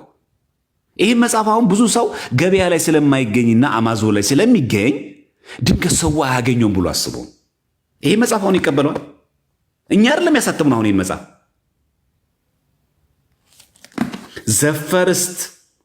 ዘ ተርም ፈርስት ቦርን ዳዝ ናት ኢምፕላይ ሜሪ ሃድ አዲሽናል ችልድረን ተጨማሪ ልጆች እንዳሏት አያሳይም። በት ኦንሊ ዛት ኖ ቻይልድ ወዝ ቦርን ቢፎር ጂሰስ ከክርስቶስ በፊት የወለደች ምንም አይነት ልጅ የላትም፣ ተጨማሪ ልጅም የላትም። እሺ የቃና ዘገሊላ ደግሞ እንሂድ። ይሄው እዚሁ መጽሐፍ ላይ የዮሐንስ ወንጌል ምዕራፍ 2 ላይ ያለ የቃና ዘገሊላውን ይሄ መጽሐፍ ብሎ ተረጎመው። ድጋሚ ይሄን መጽሐፍ የሰውዬ እንዳይጠቅሰው ሁለተኛ እንደ ራሱ መጽሐፍ ማሸላት ተገቢ ሳልሆነ አንቺ ሴት ከኔ ጋር ምናለሽ የሚለው ምን ብሎ እንደተረጎመ ተመልከቱ። ዚስ አንሰር ኢዝ ኖት፣ በደንብ ስሙ። አንቺ ሴት ከኔ ጋር ምናለሽ የሚለው ዚስ አንሰር ኢዝ ኖት አ ሪፊውዛል ኦፍ ሜሪስ ኢንተርሴሽን። አንቺ ሴት ከኔ ጋር የሚለው የድንግል ማርያምን ምልጃ ውድቅ እያደረገ አይደለም። ለምን ምን እያደረገ ነው ታዲያ? በት a declaration that the time had not yet come for Christ to be revealed። ሰዓቱ ገና እንዳልደረሰ ተአምሩን የሚገልጽ ሰዓት እንዳልደረሰ ለማሳየት ነው። የድንግል ማርያምን ምልጃ ውድቅ ለማድረግ አይደለም ይላል። ይህም መጽሐፍ ገጽ 1424 ይሄ መጽሐፍ ይቀበለዋል? ችግር የለውም። አታሎ ዮኒ ማኛን ፕሮቴስታንት ማድረግ ይቻላል። ነገ ይሄ መጽሐፍ ሲገዛውስ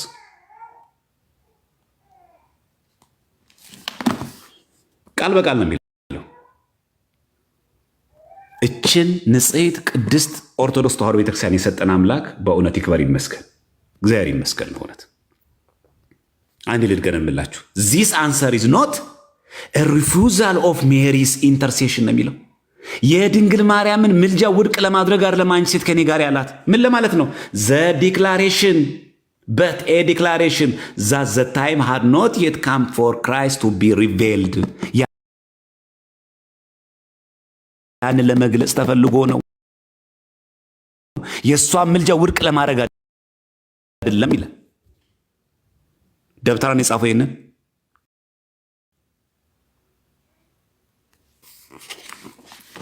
ለዚህ ነው። አያችሁ፣ ቆንጥር ናቸው። ቡጭቅ አድርጎ የሆነ መጽሐፍ አታለህ አወናብደህ ለመሄድ ነው የሚያስኬዱን ይለዛል። ርዕሳችን ይህ አይደለም። ላሳያችሁ ብዬ ነው ነገራችን ላይ ይህን ያሳየሁት። ነገ እግዚአብሔር ከፈቀደ ቪዲዮ ሰራበትና ለቀዋለሁ። ይህን በተመለከተ ቪዲዮ ሰራና ለቃለሁ፣ ታዩታላችሁ። ላለፋችሁ ሰዎች ወደ ቀድሞው ነገር እንመለስ። ምን አለችው እመቤታችን? እናቴ ሆይ ስለ አንቺ ኃጢአቱ ምን ብየዋለሁ አለ? ይቅር ብየዋለሁና አትዘኝ። ይቅር ባይ ማን ነው? እርሱ። ይቅር ያላለት ያለው ማን ነው? እሱ። ምን አላት? እሷን አትዘኝ። እመቤታችን አለችው ያንን ሰው ኮሬክሽን ሰጠችው። ምን ብላ? ወደዚያ ሰው ሄዳ ከእንግዲህ ወዲህ ሁለተኛ አትበድል አለችው። ወሆረት ይላል ሄደች። እግዝእትነ ሀበ ውእቱ ብእሲ ወትቤሎ እምዝ ዳግመ ኢተአብስ፣ ዳግመኛ አትበድል። እውነት ጌታም እንደዛ ነው ይላል። ኃጢአትሽ ተሰሮ ይልሃል፣ ኃጢአትሽ ተሰሮ ይልሻል፣ ከእንግዲህ አትበድል ይላል ጌታ። እሷም እንደዚህ አለችው፣ አትበድል ከእንግዲህ አለችው። አልተሰጠም እርማት እዚህ ጋ ያለው። ለምን እችን አትቀጥሉም እናንተ? ስለዚህ ነፍስ ድህነት በሕይወተ ሥጋ ሳለ ተነስተህ እግዚአብሔርን ለምነው አለችው። ደሳይ ከዚህም በኋላ ከእሱ ተሰወረች። ያም ሰው ከመኝታው ተነስቶ ወደ ገዳም ሄዶ በዚያ ውስጥ መነኮሰ። ስለ ኃጢአቱ ስርየት እግዚአብሔርን ዘወትር ያገለግል ነበር። ስለምኑ ስርየት? ስለ ኃጢአቱ ስርየት። ማንን? እግዚአብሔርን። ምን ያደርግ ነበር? ያገለግል ነበር። ምን ሆነ? መነኮሰ። የእግዚአብሔር ስሙ የተመሰገነ ይሁን። ይኸው አለ ተአምር እኮ የሚናገረው ይህንን። ከዚህ በኋላ ከእሱ ተሰወረች። ያ ሰው ምን ሆነ? ከዚ በኋላ ጥምቀቱን እንደካደ፣ መላእክትን እንደካደ፣ ሃይማኖቱን እንደካደ ኖረ ነው የሚለው። ምን ሆነ? ስለ ነፍስ ድህነት አለችው። በሕይወተ ሥጋ ሳለ ተነስተ እግዚአብሔርን ለምነው አለችው። እውነት ነው። ስለ ነፍሳችን ድህነት ተነስተን መለመን ያለብን ማንን ነው? ማረን ማለት ያለብን ማንን ነው? ይሄ ታዲያ ተአምረ ማርያም ጸረ ወንጌል ነው? ተነስተ አለችው ከእንቅልፉ። ስለ ነፍስ ድህነት በሕይወተ ሥጋ ሳለ አለችው። በኋላ የለማ ድህነት በሲኦል በሕይወተ ሥጋ ሳለ ተነስተ እግዚአብሔርን ለምነው አለችው። ለምነው ስለምን? ስለ ነፍስ ድህነት። ወተንስ ወሰአሎ ለእግዚአብሔር በሕይወትከ በእንተ መድኃኒተ ነፍስከ። ከዚህም በኋላ ከሱ ተሰወረች። ያም ሰው ምን ሆነ? ከመኝታው ተነስቶ ወደ ገዳም ሄዶ በዚያ ውስጥ መነኮሰ። ስለ ኃጢአቱ ስርየት እግዚአብሔርን ዘወትር ያገለግል ነበር። ስለምኑ ስርየት? ስለ ኃጢአቱ ስርየት። ማንን? እግዚአብሔርን። ከዛስ ክብርት ድንግል እመቤታችንም አርፎ መንግሥተ ሰማያት እስኪገባ ድረስ ባለ ዘመን ሁሉ ሲያመሰግናት ኖረ። ሲያመልካት ይላል፣ አምላክ አደረጋት ይላል። ሲያመሰግናት ኖረ። አማለደችኝ፣ ከጌታዋ ከፈጣሪዋ ክርስቶስ ጋር አስታረቀችኝ ብሎ ሲያመሰግናት ኖረ። ልመናዋ ክብሯ በእኛ ለዘላለም በእውነት ይደርብን፣ አሜን። አለቀ ተአምሬ። ምኑ ጋር ነው አስገዳጅ? ስላስተማረን የእግዚአብሔር አምላክ ስሙ የተመሰገነ ይሁን። በእውነት እችን ቤተክርስቲያን የሰጠን አምላክ ይክበር ይመስገን። ኮመንቱን ክፈቱላቸውና ይሄ የታፈነን ህዝብ ትንሽ ለቀቅ እናድርገው መሰለኛል።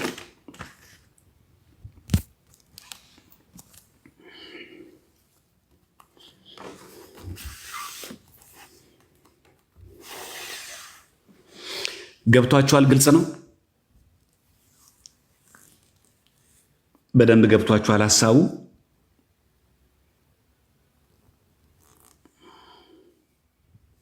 ከአሁን በኋላ ግራ አትጋቡ ማለት በዚህ ተአምር ክፍል በቃ ማድረግ ያለባችሁ ከአሁን በኋላ መጽሐፉን አስከፍታችሁ እያንዳንዷን እስከ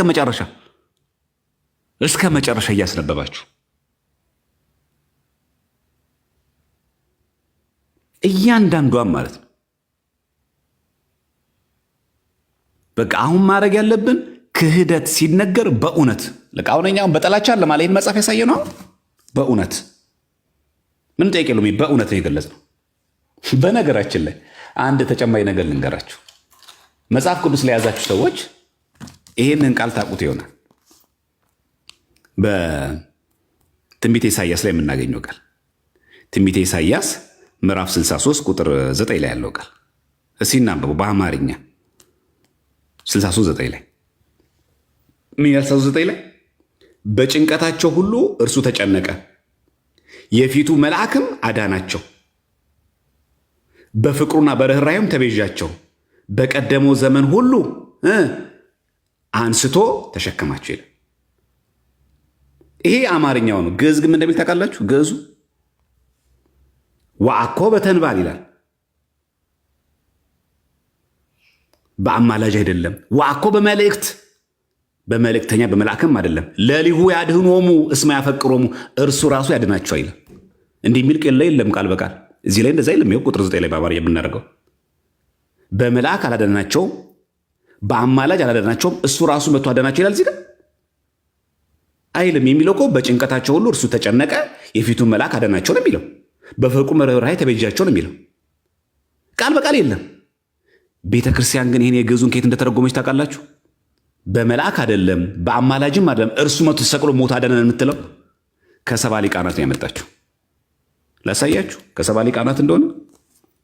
ይህ የምታውቁት ግዕዙ ላይ ነው። በነገራችን ላይ እንግሊዝኛው ላይም የለም። ኪንግ ጄምስ ቨርዥን የምትመለከቱም የለም።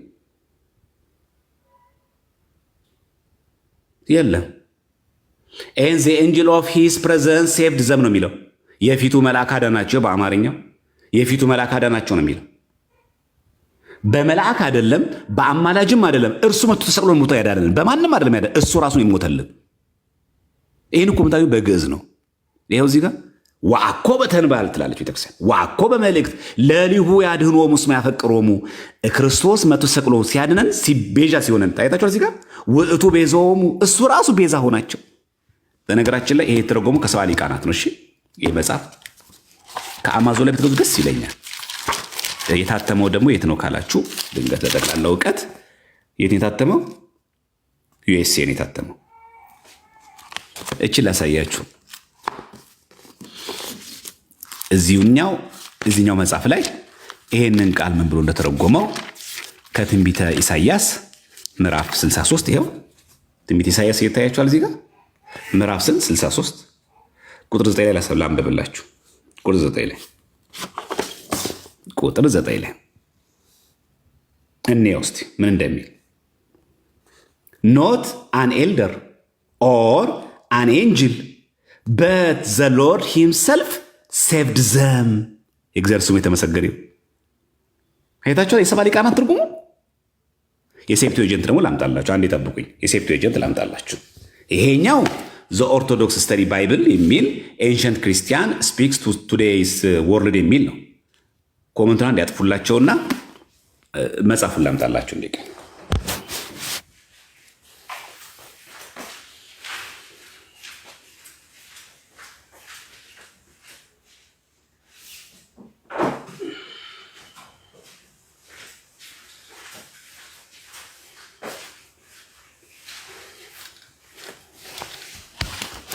እሺ ይሄ የሰባ ሊቃናት መጽሐፍ ነው። ይታያቸዋል እዚህ ጋር ሴፕቱ ኤጀንት ባይብል ኢን እንግሊሽ የሰባ ሊቃናት የብሉይ ኪዳን ማለት ምክንያቱም ትንቢተ ኢሳይያስ የሚገኝ ብሉይ ኪዳን አይደለ? የሰባ ሊቃናት የብሉይ ኪዳን ዘ ኮምፕሊት ትራንስሌሽን ኦፍ ዘ ግሪክ ኦልድ ቴስትመንት ኢንክሉድ ዘ አፖክራፊያ። የማን የሴፕቱ ኤጀንት ነው። የሰባ ሊቃናት በእንግሊዝኛ ማለት ትንቢተ ኢሳይያስ ምዕራፍ 63 ቁጥር 8 ቁጥር 9 ምን ይላል? ከራሱ ሲናበው የሰባ ሊቃናት ይላል። እንደ ግዕዙ ነው የሚለው ወይስ እንደ አማርኛ? ማንም ጣልቃ ሳይገባ በአማላጅ አላዳናቸውም። እውነት ነው። ጌታ የቤዛ የሆነን እርሱ ራሱ ነው።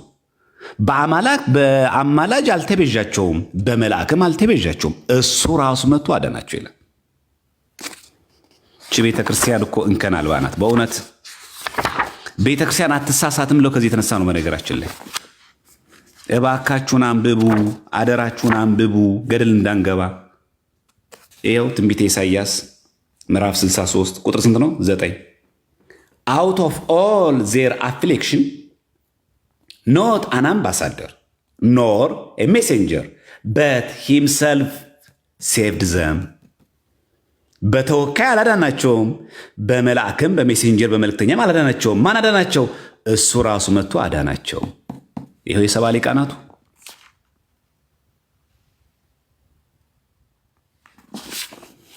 በተመሳሳይ ይኸው ከዚህኛው መጽሐፍ ማሳይቻችኋለሁ። እዚህኛው መጽሐፍ ላይም አለ ከተፈለገ። የሰባ ሊቃናት ሴፕቱ ኤጀንት ባይብል ማለት ይሄ።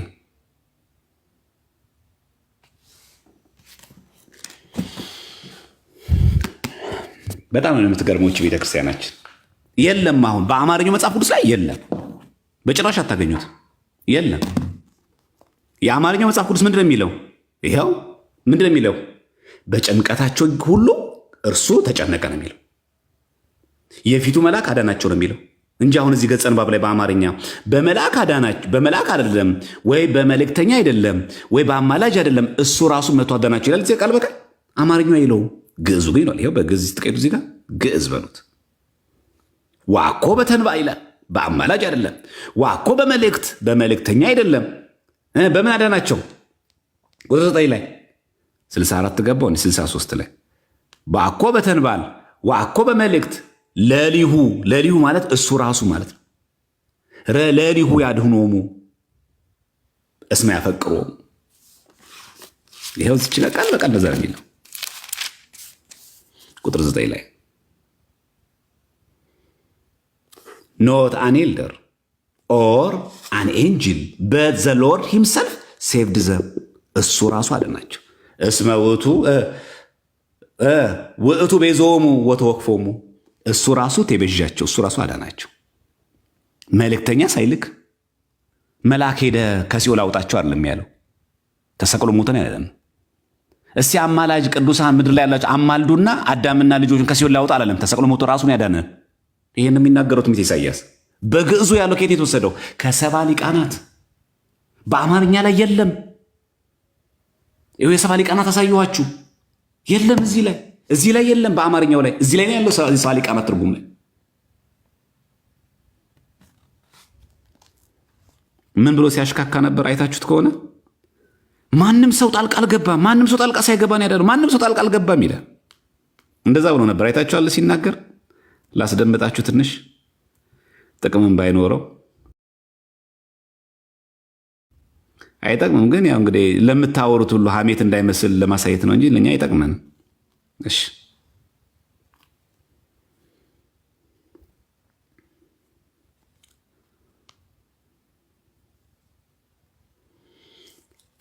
አይጠቅመንም። ግን ያው እንግዲህ በመረጃ እንደሚወራ ለማሳየት ያክል ነው እንጂ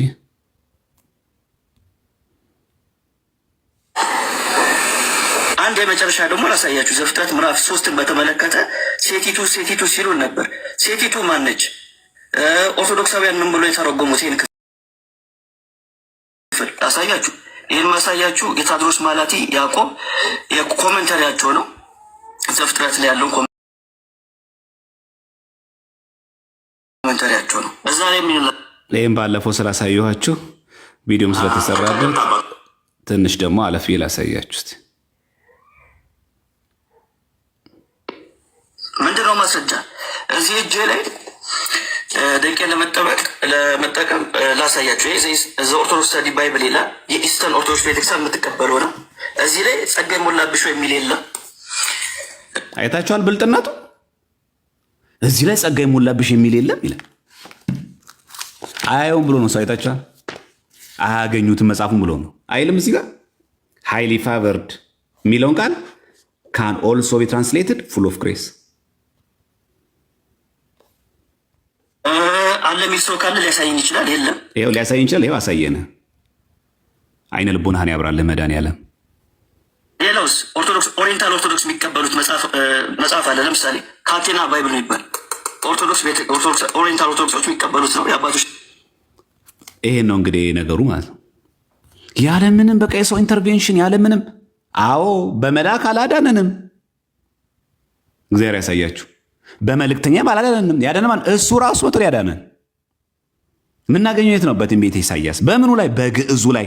ከየት የተወሰደ? ከሰባ ሊቃናቱ። ዋኮ በተንባል ዋኮ በመልእክት አላ ለሊሁ ያድኅኖሙ። እግዚአብሔር ይመስገን። እግዚአብሔር ይስጥልን። ለሁላችሁም ጊዜ ሰጣችሁ ስላዳመጣችሁ። ያው መጽሐፉን ባሳያችሁ ጥሩ ነው ብዬ ነው የሰባ ሊቃናትንም ትርጉም መጽሐፍ ያሳያችሁ። ይሄ መጽሐፍ ከቻላችሁ ትገዙ ጥሩ ነው። ሳይዙ ትንሽ ተለቅ ይላል፣ ግን አማዞን ላይ መጽሐፍ መግዛት አስታውትና አቅም ያላችሁ ሰዎች ብትገዙት ይሄ መጽሐፍ። አሁን የሰባ ሊቃናት እንግሊዝኛው ትርጉም ስለሆነ አሁን ቅድም ያልኳችሁ በመልአክ አይደለም በነቢይ አይደለም እሱ ራሱ መጥቶ አዳናቸው የሚለውን የሰባ ሊቃናት እንግሊዝኛ ትርጉም ላይ ቃል በቃል ጽፎ ታገኛል። በአማርኛው ላይ የለም። በመልአክ አይደለም በአማላጅም አይደለም እርሱ መጥቶ አዳናቸው የሚል ቃል በቃል የለም። ግን አይሁድ ስለቀየሩት ወደ አማርኛ ሲተረጎም ተዛብቶ ተተረጎመ ማለት ነው። የግዕዙ ግን እንቅጯን ቁጭ አረጋት ማለት ነው። እዚህ ታያችኋል። እዚች ጋር out of all their affliction not an ambassador nor a messenger but himself saved them ይላል። ገጽ ስንት ላይ ነው ያለ? ይሄ 494 ላይ። ስላስተማረን ስለመከረን እግዚአብሔር አምላክ ስሙ የተመሰገነ ይሁን።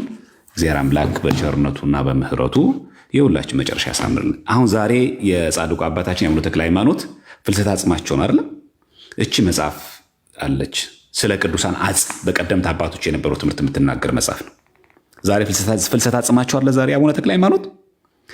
እቺ መጽሐፍ ብትኖራችሁም በጣም ቆንጆ ነው።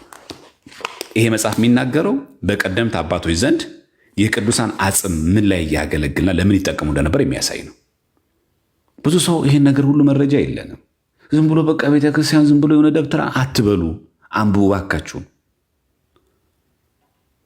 እና ስለ ቅዱሳን አጽም የቀደምት አባቶች የነበራቸው ትምህርት የቅዱሳን አጽሞችን ለምን ይጠቀሙባቸውና ይገለገሉባቸው እንደነበር የሚናገር ስለሆነ ብትችሉ እቺ መጽሐፍ ብትገዟት ለሁላችሁም ምክሬ ናት ለማለት ነው። የምትችሉ ሰዎች ካላችሁ ብትገዙ መልካም ነው ብዬ አስባለሁ። ፈቃድ እግዚአብሔር ከሆነ ገዝታችሁ እቺ መጽሐፍ ብታነቧት፣ በተለይ ለማንበብ ፈቃደኛ የሆናችሁ ተሰጥኦ ያላችሁ ልጆች አንብባችሁ ተጠቀሙ። ሌላውንም መጥቀም ትችላላችሁ ተስፋ አደርጋለሁ። ፈቃድ እግዚአብሔር ከሆነ ብትገዛት ቆንጆ ነው። ይሄኛው ኦርቶዶክስ ስተዲ ባይብል የሚል መጽሐፍ ነው። ይሄኛው ደግሞ ዘ ሴፕቱኤጀንት የሚል መጽሐፍ ነው። ይሄ ደግሞ የእንግሊዝኛው የሰባ ሊቃናት መጽሐፍ ነው። ለምታነቡ ሰዎች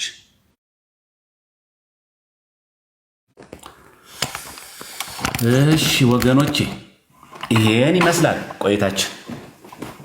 አይበቃም? እንዴት ነው? ከብዷችኋል? ዛሬ ትምህርቱ እንዴት ነው? ትምህርታችን ግልጽ ነበረ?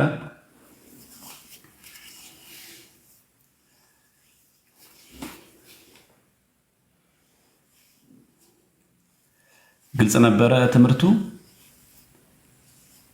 እሺ መልካም። እሺ እግዚአብሔር ከፈቀደ እነዚህን የተወሰኑትን ነገ ቀንጨብ አድርገን ቪዲዮ እንሰራበትና በቪዲዮ ትንሽ ላለፋቸው፣ ላልሰሙ፣ ላመለጣቸው ሰዎች ኢቭን ደግሞ ብንጠየቅ ድንገት ደግሞ እነዛ ሰዎች ይህንን ቢያነቡ እውነትን የመረዳት እድል ስለሚኖራቸው ቢያነቡት በጣም ቆንጆ ነው ብዬ አስባለሁ። እሺ ላስገባሽ፣ ጥያቄ ያለው ሰው ላስገባና ልቀበል።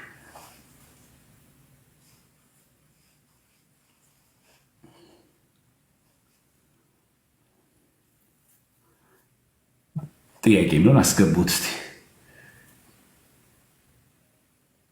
አለ እንትኑ መላኩ የኦቲሲ ላይ ያለ እንትኑ ፒዲኤፍ አለ። የዚህ ፒዲኤፍ አለ እንዲ አላውቅም። የዚህ ፒዲኤፍ መኖሩ ካለ ቆንጆ አጋጣሚ ነው። ይሄ ፒዲኤፍ ካለ በጣም ቆንጆ። የዚህ መጽሐፍ ፒዲኤፍ ካለ የሰባ ሊቃናት የእንግሊዝኛው ቅጂ ካለ ማለት ለዚህ ነው። አይታችኋል። ትንቢተ ኢሳያስ ላይ ያለው የግዕዙ ከየት መጣ ስትባሉ የሰባ ሊቃናት ላይ ያለው እራሱ ትርጉም ነው። ቃል በቃል ብላችሁ ከፍታችሁ ማሳየት አለባችሁ። እንደዚህ ማለት ምን ያክል የግዕዙ መጽሐፍ ቅዱስ ከአማርኛው በተሻለ ፐርፌክት እንደሆነ በመልአክ አይደለም፣ በአማላጅም አይደለም፣ እርሱ መጥቶ ቤዛ ሆኖ አዳናቸው ይላል። የአማርኛው መጽሐፍ ቅዱስ ቃል በቃል የማይለውም ማለት ነው።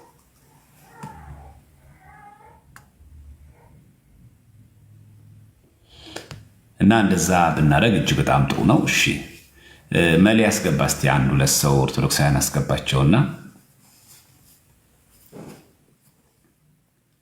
ለዛ ነው ይህንን እንኳን ብዙም ጠቀሜታ ነው ብዬ አይደለም አሁን ማብራሪያ ያለሁት። በነገራችን ላይ ግን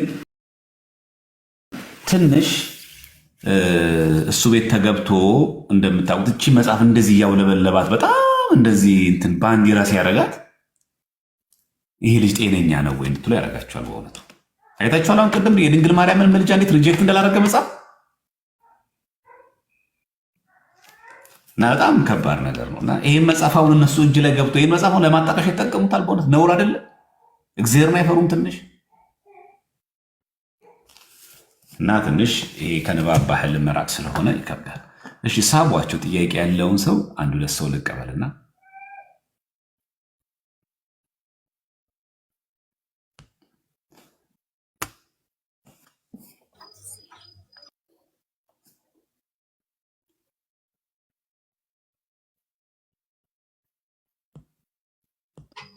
እሺ ክርስቲያናዊ ማንነት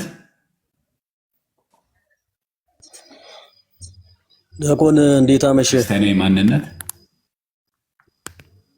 እንዴት አመሸ? ዲያቆን ሰላም አመሻችሁ? እግዚአብሔር ይመስገን። እንደምን አለ? እግዚአብሔር ይመስገን። ቤት ስላስገባኝ አመሰግናለሁ። ያው ትምህርት እንከታተላለሁ። እግዚአብሔር ይስጥልን፣ በርታ ለማለት ነው። እኔ እንኳን ጥያቄ የለኝም። ያው እንዳንተ የባንክ ሰራተኛ ነኝ። ያው አንተ ባንክ እየሰራ እንግዲህ ይህን ሁሉ መጽሐፍ እያነበብክ ለኛም ለባንከሮች ሮል ሞዴል እየሆንክ ስለሆነ እና እግዚአብሔር ዘመንን ይባርክ ለማለት ነው። ዲያቆን አመሰግናለሁ። ሌላ ጥያቄ ያለው ሰው ተቀበል። አመሰግናለሁ። እግዚአብሔር ይስጥልኝ። እሺ እግዚአብሔር ያክብርልን። እግዚአብሔር ይስጥልን። እሺ ወንድማችን እግዚአብሔር ይስጥልን። ጥያቄ የምትጠይቁ ልጆች ጥያቄ የምቀበላችሁ ሙሉ ትምህርት የተከታተለ ሰው ሙሉ ለትምህርት ለምትከታተለ ሰው ነው። አለበለዚያ ወደ ኋላ ባክ ልትመልሱኝ። ስለዚህ ሙሉ ትምህርቱ ሲጀመር ነበርኩኝ ተከታትያለሁ። እዚህ ጋር ያልገባኝ ነገር አለ ማለት ይቻላል። የተከታተለ ሰው። እሺ ቀጣይ ማነው የፎይን ፕሮፋይል ያደረገችው? ሰላም ላንተ እንደምን አለ? እግዚአብሔር ይመስገን። ቃልዮትን ያሰማልን ዲያቆን። ጀምሮ ሙሉ ትምህርቱን የተከታተለ ልክ እንደኔ ጥያቄ ይኖረዋል ብዬ አላስብም።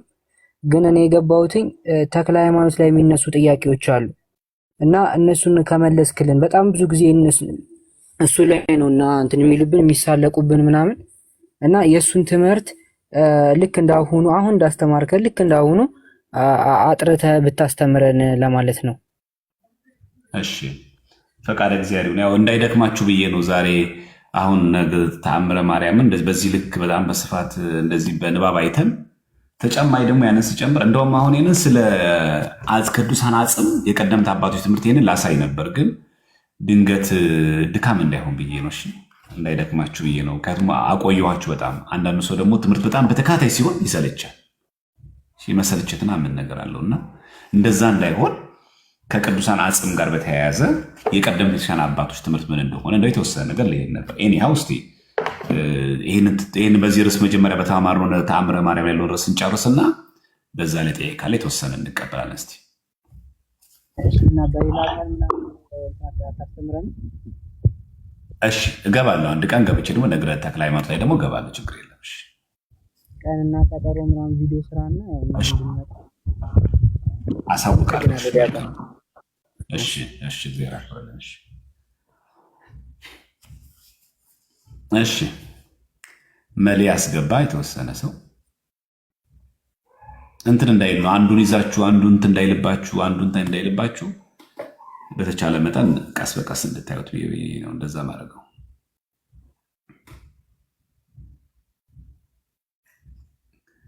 ኔትወርክ ይዞት ነው መሰለኝ። ህብረት የክርስቶስ እስረኛ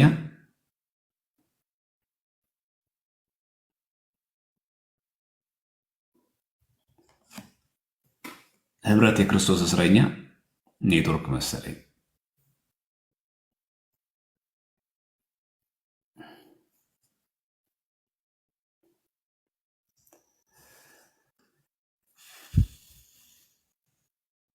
እሺ አንድ ጥያቄ ሰው ከስር ምንድን ያለው ጥያቄ አቡካሽ ጥያቄው ሰውየውን እግዚአብሔር አልምርም ካለ በኋላ ድንግል ማርያም ተማጽናው ስታስተምረው እግዚአብሔር ያለውን ቃል አጠፍ ማለት ይቻላል? ኦርቶዶክስ ነኝ አይቻልም። ለምን? ቅድም ምን አለን? ይህን ህዝብ ላጠፋው ነው ሲል እግዚአብሔር አምላክ ምን አለ? ይህን ህዝብ ላጠፋው ነው አለ። ለማን? ለሙሴ። ሙሴ ምን አለ? እባክህን ይህን ህዝብ ይቅር በል አለበለዚያ ግን ከሕይወት መጽሐፍ ሰርዘኛል። ከዛ እግዚአብሔር አምላክ ምን አለው? እግዚአብሔርን ሊሰራው ካሰበው ጥፋት ተጸጸተ ይላል፣ ማራች ይላል። ስለዚህ እግዚአብሔር አምላክ ቃሉን አጠፈ ማለት ነው። ዘጸአት ምዕራፍ 32 ቁጥር 32 ማለት ቃል በቃል አለ። ስለዚህ እዛ ኦሪት ዘጸአት ላይ ስናነብ እግዚአብሔር ላጠፋ ነው ብሎ ለሙሴ ነገረው። ለምን ያማክረዋል? ለሙሴ እግዚአብሔር አምላክ ለሙሴ አማካሪ ነው። እግዚአብሔር አምላክ ቢጠፉና ባይጠፉ ጥሩና መጥፎ ወይ ደግሞ ጠንካራና ደካማ ጎን ጥሩ መጥፎነቱና ጎጅነቱ እግዚአብሔር አምላክ አማካሪ ፈልጎ ነው አይደለም። ለምን ለሙሴ ነግረዋል? አማልድ ማለቱ ነው። ከዛስ ሙሴ እኔ ከሕይወት መጽሐፍ ሰርዘኝ የማትምራቸው ሲል የሐሳብ ለውጥ እግዚአብሔር አምላክ አስደረገው። ከዛ እግዚአብሔር አምላክ ስለማራቸው የሐሳብ ለውጥ ተደረገ ማለት ነው አይደለም። ስለዚህ እግዚአብሔር አምላክ ለሙሴ መንገሩ አማልድ ማለቱ እግዚአብሔር ደግሞ ርኅሩህ መሆኑን መዓቱ የራቀ ምሕረቱ የበዛ መሆኑን ለማሳየት ነው። እሺ ዮሐንስ እንዴት አመሻችሁ? ዲያቆን ሁላችሁንም በክርስቶስ ሰላም እግዚአብሔር ይመስገን ደህና ነኝ። እኔ በአሁኑ ጥያቄ የለኝም፣ ያመለጠኝ ስራ ላይ ሆኜ አለ። ግን ያው እንትን ላይ ገብቻ ያለው ዩቲዩብ ላይ ግን እንደ አጋጣሚ አንዴ ስክሮል ሳረግ ማነው ይሄ ቀለሜ ነው ማነው የሚባለው ስለ ታምረ ኢየሱስ ላይ ሲናገር ሰምቼ ነበረ። እርግጠኛ ቁጥሩ ምናምን አላውቀውም፣ ግን ያው አንተ ታውቀዋለህ ብዬ አስባለሁ። እንትን ልቡን መቶት አንድ ልጅ ሞተ ምናምን የሚል ታሪክ እርግጠኛ ግን አይደለውም እንትኑን ማለት ነው። እና አንድ ቀን እሱ ላይም ጊዜ ቢኖርክና ብታስረዳን ደስ ይለናል። ለምትሰራው ስራ ግን እግዚአብሔር ጸጋውንና ብርታቱን ይስጥክ፣ የልጅ አባት ያድርግክ፣ ከዚህ በላይ ቤተክርስቲያንን ብታገለግል ያድርግልን፣ ኑርልን ብዬ ነው ምልክ። አመሰግናለሁ። እሺ እግዚአብሔር ይስጥልን እህታችን። እሺ አንድ ዙርም እንደዛ እንመጣለን። እሺ ታምረ ኢየሱስ ላይም ደግሞ እንደዛ እንመጣለን። ታምረ ኢየሱስ አሁን ገባችኋል። እግዚአብሔር ያኮልታችን አሁን በተማኛለን። እግዚአብሔር አመሰግናል። ደህና ደሩልኝ። እሺ ደህና ደሪ። ለምእመናን አሁን ቅድም የተማርነው የተአምረ ማርያም ሙሉ ክፍሉ ግልጽ ሆኖላችኋል? በደንብ ገብቷችኋል? ሙሉ ተአምረ ማርያም ክፍሉ በደንብ ገባችሁ አይደለ? ስለዚህ ከአሁን በኋላ እትም እያያችሁ ቀን እያያችሁ ቁጥር እያያችሁ በሚገባ እያንዳንዷን ነገር እያያችሁ ለቅማችሁ መያዝ አለባችሁ። ማንንም ሰው መማር የለባችሁ። እያንዳንዷን ነገር ማለት ክፈተው እያላችሁ ማለት እንዲህ ማድረግ ስትችሉ ነው ለመናፍቃን ምላሽ መስጠት የሚቻለው ማለት ነው። እና እንደዛ አድርጉት። እሺ በቃ ውሸት ነው የእነሱ ጣቢያ፣ ሁሉ ጊዜ ውሸት ነው። በቃ እኛ እየገባን እነሱ ጋር መልስ ለምን አባታችን ብለን ምን ስለሆነ ነው የምንገባው መልስ የራሳችን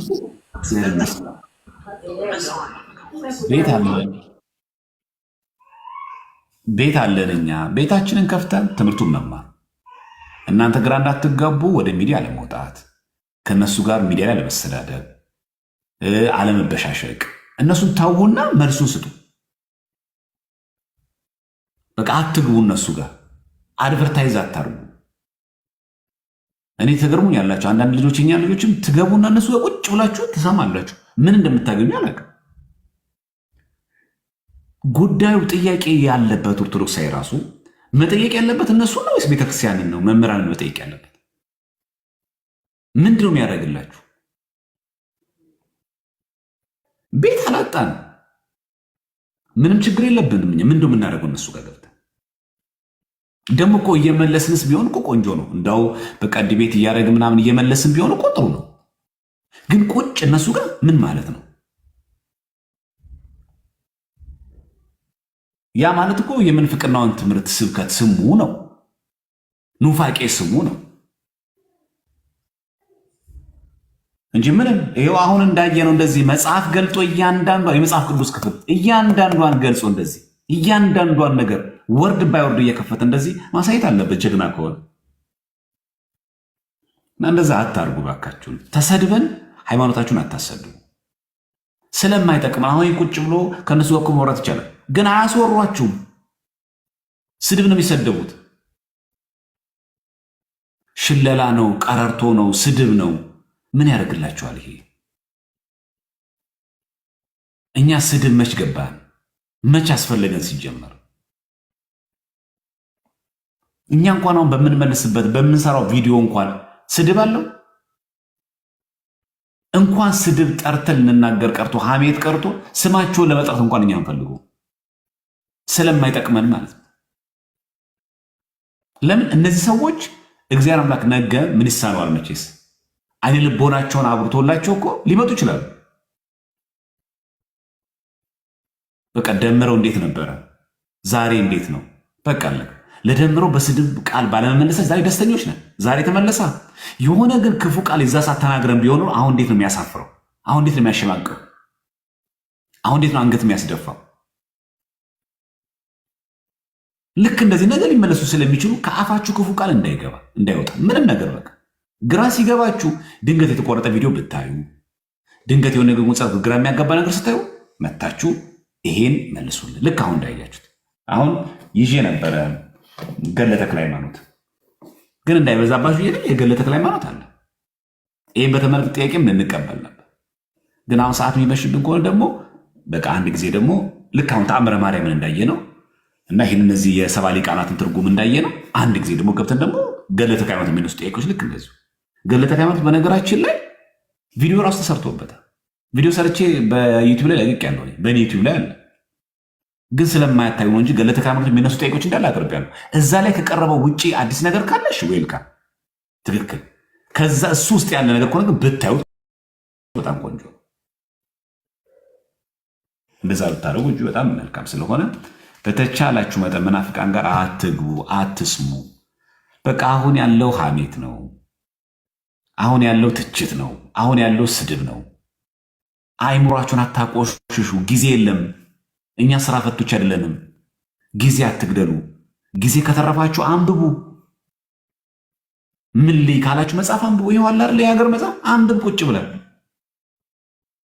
ግቡና ከፈለጋችሁ ኤኦቲሲ ላይ ፒዲኤፍ አለ፣ ሶፍት ኮፒ አለ። መጽሐፍ ሃርድ ኮፒ ባይኖራችሁ ጊዜ ከተረፋችሁ ምንፍቅና መሰሙት ቁጭ ብላችሁ አለ። በነገራችን ላይ መጽሐፍ መነኮሳት ላይ መጽሐፍ መነኮሳት ማሪሳቅ ላይ አለ ቃል በቃል የመናፍቃንን መጽሐፍ አትመልከት ይላል ማሪሳቅ። ትእዛዝ አለ በነገራችን ላይ ክህደት ኑፋቄ እንዳትሰማ ይላል። ይህን ታውቃላችሁ እንደሚታዘዝ። አንዳንድ ሰው እንደ መብቱ ነው የሚያየው። በቃ ምን ችግር አለው እነሱ ያሳተሙትን መጽሐፍ ባየው ለጠቅላላ እውቀት ምናምን ይላል። በመጽሐፈ መነኮሳት ማሪሳቅ ላይ ያለ ቃል በቃል ማለት ነው የመናፍቃንን መጽሐፍና ትምህርት አትስማ፣ አታንብብ ነው የሚለው። ድንገት ግን በወፍ በረር ብንሰማ በቲክቶክ ምናምን ስክሮል ስታደርጉ ወይ ደግሞ በዩቲዩብ ላይ ብትመለከቱ ግን ስራዬ ብላችሁ ግን ቁጭታላችሁ። ጊዜ መግደል ነው፣ አእምሮ ማቆሸሽ ነው። በዛ ላይ ደግሞ አሁን ባሉ በዚህ በቅናት ማለት ነው። አሁን ቀረ በቃ መጽሐፍ ቅዱስ ላይ ቀረ በቃ የለም። መጽሐፍ ቅዱስ ላይ ተወጥቶ በመጽሐፍ ቅዱስ የሚያወራ የለም የለም። በቃ ዲቤት ሲባል ድርቅና ነው የምታዩት። አሁን ዲቤት ብታዩ በቃ ድርቅና ነው በቃ ምን አሁን ዲቤት ከነሱ ጋር ስታደርጉ ክችች ብለው ድርቅ አይንን ግንባር ያድርጉ ክችች እና እንደዛ ባታደርጉ በጣም ቆንጆ ነው። ለምን መሰላችሁ እንደዚህ የሚያደርጉት? እናንተ ልታውቅባቸው ይገባል። አይምሯቸው እረፍት አጣ። በመጽሐፍ ቅዱስ ትምህርት ኦርቶዶክስ ትክክል እንደሆነች ታወቀ። ህሊናቸውን መሰከረላቸው፣ አይምሯቸው ነገራቸው። ልክ ይሄ ነገር ግልጽ ሆኖ በጣም ሲገባ ምን መሆን ተጀመረ? ለምን ታዲያ ፕሮቴስታንት ሆንኩኝ? ለምን ታዲያ ክር በጠስኩኝ? ለምን ታዲያ ከኦርቶዶክስ ወጣሁኝ? ለምን ጠይቄ እንደሆነ ያለበት አሃ ገድለ ተክለ ሃይማኖት ላይ የሚገኝ እንደዚህ ቃል አግኝቼ ነዋ። አሃ ተአምረ ማርያም እንዲህ የሚል ጽሑፍ አገኘዋ። አይታችሁ ለዛ አይምሯቸው ለሚወቅሳቸው ክስ መደበቂያ ዋሻ ያስፈልጋቸዋል። አይምሮ አይተኛማ። ለምን ይመስላችኋል አንድ ሰው ከዘሞተ የሆነ ጥፋት ካጠፋ በኋላ የሚሰክረው? በብርጭቆ ስለመደበቅ ነው።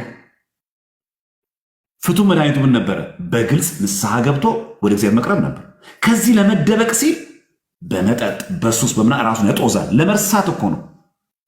ከዛ አይነት ጭንቀትና ወቀሳ ከአይምሮ ህሊና ስለሚወቅስ ከዚህ ወቀሳ ለመውጣት ወደዚህ ይደበቃሉ። ስለዚህ ለምን ይመስላችኋል አሁን በዘመናችን ያሉት መናፍቃን በጣም በይበልጥ ስራዬ ብለው ማለት ነው መሰረታዊ ምክንያቱ ለተፈጠረባቸው የሃይማኖት ችግር መጠለያ ፍለጋ። ስለዚህ ምንድን ማለት ያለባቸው እንዲህ የሆንኩት ወደዚህ የገባሁት ወደዚህ እምነት የገባሁት ምክንያት የሆነችው ይሄው በቤተክርስቲያን በእናንተ ትምህርት ላይ ይሄንን የሚል ትምህርት ስላገኙ በቃ አለቀ። ሌላ ምክንያት የለም። አውደ ምሕረት ላይ እኛ ስለነሱ የውስጥ ጉዳይ እናወራለን እንዴ?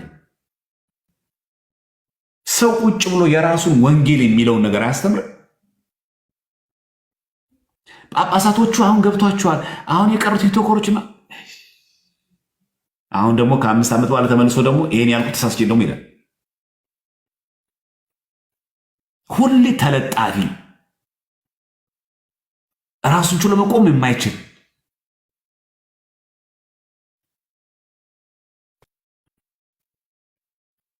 በጣም መጥፎ ጥገኝታ ሲሞን ራሱን ችሎ መቆም አይችሉም። በጣም የሚገርመው እዛ ድረስ የሚገኝ ሰው አሜን ምን አገባችሁ? እኛ እኮ አሁን ዛሬ መልስ የሰጠነው እኮ እዚህ ተአምረ ማርያም ላይ እንዳው መናፍቃን እኮ እንደዚህ ብሎ እዛ ነብልካል ተአምረ ማርያም ላነሳችሁት የኑፋቄን የጠረጠሩ መልስ እኛ ደግሞ ለዛ ትክክለኛ ኦርቶዶክስ መላሽ ነው። የእናንተ ጉዳይ እኮ አሳስቦን እኮ አይደለም። ይህንን እኛ የተአምረ ማርያም መጽሐፍ እንረዳው ይሄ ነው። ሙሉ ገጸ ንባቡ እንደዚህ ነው የሚለው። አታታሉ፣ አትሸውዱበት ነው፣ አትነግዱበት ነው። ቀን ሙሉ እዚህ ላይ ትውላለህ። ቀን ሙሉ በጣም ቆንጆ ነው። በእርግጥ ተአምረ ማርያም ስታነቡ ወደ ወንጌል ትመጣላችሁ። በደንብ አንብቡት ቁጭ ብላችሁ። ግን ያሳዘናችሁ ያ ምስኪን ሰው ትናንት መንገድ ላይ ስትሉት የነበረውን ዛሬ ስጠይቃችሁ ብላችሁ ትመልሱለታላችሁ። መጽሐፍ ቅዱስ ብቻ መጽሐፍ ቅዱስ ሲነበብ ኦርቶዶክሶች መጽሐፍ ቅዱስ አያውቁም። በመጽሐፍ ቅዱስ እምቢ። በቃ የኛ ወንድሞች እኮ በቃ እኮ አሳዩ እኮ እንዴት ኦርቶዶክስ ተዋሕዶ ቤተክርስቲያን መጽሐፍ ቅዱሳዊ አስተምሯ የጠራ የጸዳ ንጹህ ምንጭ መሆኑን በመጽሐፍ ቅዱስ በደንብ ተደርጎ በአበው ትምህርት ቤተክርስቲያን መተርጉማን እንዴት እንደሚታተት እንዴት እንደሚተረጎም እንዴት እንደሚመሰጠር ታየ። አሁን መወሸቂያ ጫካ ጠፋ። ስለዚህ እኛ ቤት ካለው ይልቅ እነሱ ቤት ያለው ገድል በዛ ማለት ነው። ቆርጦ ቀጥል እያደረጉ ምን ማወናበድ አሁን ያለው አማራጭ። ስለዚህ ምንድን ነው የሚያደርጉት መሰላችሁ? ልክ እንደዚህ አይነት ስታዩቸው በጣም ከፍተኛ የሆነ በአእምሯቸው እንደተጎዱ አስቡላቸው። እሺ ጸልዩላቸው። በእውነት በጣም ተጎድተው ነው። ሳይኮሎጂካል ተመትተዋል ማለት ርዕሰ ጉዳያቸው ሁል ጊዜ የኦርቶዶክስ ማርያም፣ የኦርቶዶክስ መልአክ፣ የኦርቶዶክሶች የደገረድነት ትምህርት፣ የኦርቶዶክሶች ጥምቀት ያድናሉ። ሁል ጊዜ መወሸቂያ እዚህ ጋር ገታች ስታወራሩ ደግሞ ስድብ። የጌታ ልጅነት ይሳደባል። እኔ የጌታ አገልጋይ ነኝ ይላሉ በየመድረኩ በየቦታው። የጌታ ሰው ይሳደባል፣ ይዝታል። ቀሚስህን ገልቤ ነው እንደዚህ ይላል የጌታ ሰው። ሐዋርያ ጳውሎስ ሲሳደብ እንደዚህ ብሎ ተጠቅሟል። ይንን ቃል ሁሌ ስድብ ማለት ደግሞ ማዳመጥ የሚባል ነገር የለም። ምንፍቅና ትልቁ መገለጫና አንዱ ይሄ ነው። ነገራችን መናፍቅ ሲኮን ተናጋሪ እንጂ አዳማጭ አትሆኑ። ለዛ እኮ ነው የምትጠይቋቸው ጥያቄ ሌላ የሚያነሱት መልስ ሌላ የሚሆን። ምንፍቅና አንዱ መገለጫው አዳማጭ አትሆንም። በቃ ማውራት ብቻ። ከዛ አውርታ የተሞላውን ስጨርስ ትወጣለህ። መልሱን አትመልስም። ጥያቄውን አድሬስ አታረግም። ታወራለህ ስጨርስ ትወጣለህ። ምንፍቅና ይሄ ነው መገለጫው። ማዳመጥ አይወድም። ለምን መሰላችሁ? ውስጥ ያለው ክስ መርገፍ አለበታል። እኔ ፕሮቴስታንት የሆንኩት ትክክለኛ ነው ማሳየት ማለት አለበት። በመጽሐፍ ቅዱስ አይመጣም፣ አልተቻለም። ለመዳን እምነት ያስፈልጋል፣ ጥምቀት ያስፈልጋል፣ ሚስጥራት መፈጸም ያስፈልጋል። መጽሐፍ ቅዱስ ላይ አለ። ይሄንን መቃወም አልተቻለም፣ ውድቅ ማድረግ አልተቻለም። አይታችኋል።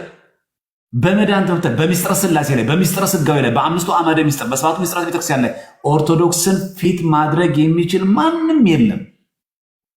እሷን መጥኖ ሊቃወማት የሚችል ሊገዳደራት የሚችል ምንም አይነት ነገር የለም። እውነት ናታ እንጂ የኛ የማንበብና የእውቀት ብስለት አይደለም። የኦርቶዶክስ አስተምሮ ንጽህናና ቅድስና ጽሬት መሆኑን የሚያሳይ ነው። እንከን አልባ ሆነ። አሁን ያለው አማራጭ ምንድን ነው? አእምሮ ታዲያ ለምን ወጣው? ታዲያ እምነት ብቻ የሚለው መጽሐፍ ቅዱስ ብቻ የሚለው አምስቱ ሶላ ገደል ገባ። ለምን ታዲያ ፕሮቴስታንት ሆንኩኝ? ለዚህ ጥያቄ መልሱ ምንድን ነው? የለም። ስለዚህ ያለው አማራጭ ምንድን ነው? ገድላችሁ ላይ እንደዚህ የሚላል፣ ተአምራችሁ ላይ እንደዚህ የሚላል፣ ገድለ መባጽዮን ላይ እንደዚህ የሚላል። አይታችሁ ከዛ ነው አይ እኮ ያልሆንኩት እኮ ከዚህ አንጻር ከገድል አንጻር ነው፣ ከመጽሐፍ ቅዱስ አንጻር አይደለም።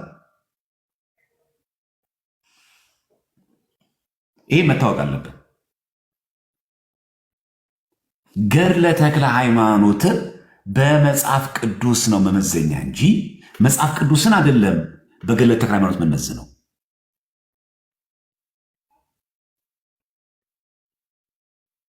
ይሄ ገድለ ተክለ ሃይማኖት በመጽሐፍ ቅዱስ አስተምሮ ይመዘናል፣ ይታረማል እንጂ ገድለ ተክለ ሃይማኖት መጽሐፍ ቅዱስን አያርምም።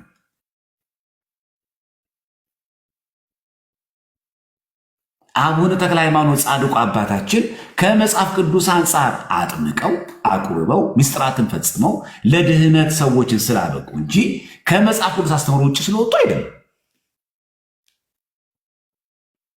የትኞቹን ገድለ ቅዱሳን ተአምራት ምን መዝነው? መጽሐፍ ቅዱስ የሚሰማ ከሆነ ማለት ነው። ጆሮ ያለው መስማትን ይስማ። የማርቆስ ወንጌል ካነበበች በኋላ ቤተክርስቲያናችን ምን ትላለች? ጆሮ ያለው መስማትን ይስማ። ስለዚህ ጆሮ ላለው ሰው የሚሰማ ከሆነ መስሚያ ይሄው ነው መሆን ያለበት ትምህርታችን። ስለዚህ አሁን በገላት በድርሳናት ላይ ቀን ብሎ አንድ ሰው ከዋለ በቃ አንድ ሰው ተጎድቷል አይምሮ።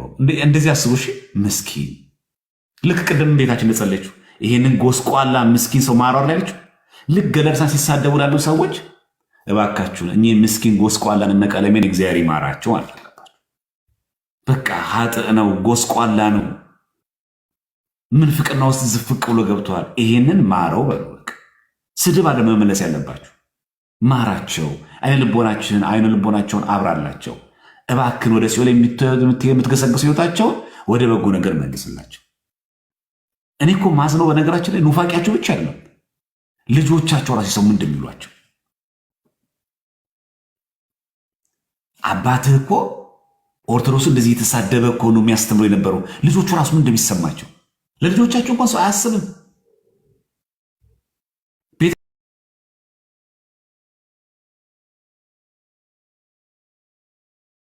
ቤተሰብ የላቸውም። ወንድም ምጥ፣ አጎት ምናምን ዘመድ ምናምን የለም። የሰፈር ሰው የለም። ተረጋጋ፣ ስድብ ቀንስ።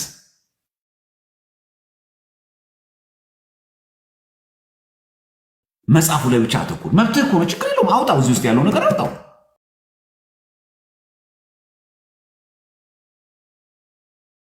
ይሄውና ይሄ ስተት ነው፣ ይሄ ስተት ነው አትልም? በጩኸት በስድብ ቀን ሙሉ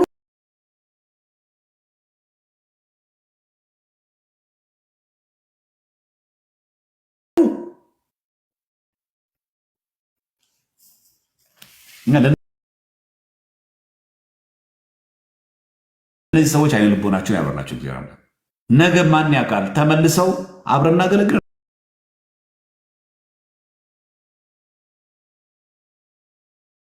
ማን ያውቃል? ማን ያውቃል? እግዚአብሔር ነው የሚያውቀው።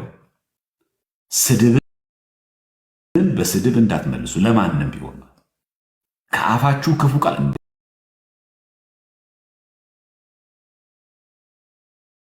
ያወጣ ለማንም ቢሆን ማለት በተቻለ መጠን በርጋ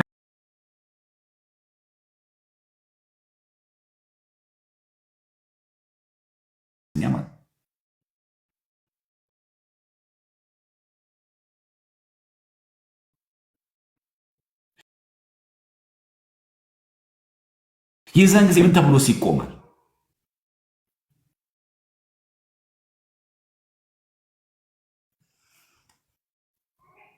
ስለዚህ በዚህ አጋጣሚ ማናችሁም ሰዎች ሚዲያ ላይ ስትወጡ ለምትናገሩት ንግግር ጥንቃቄ አድርጉ።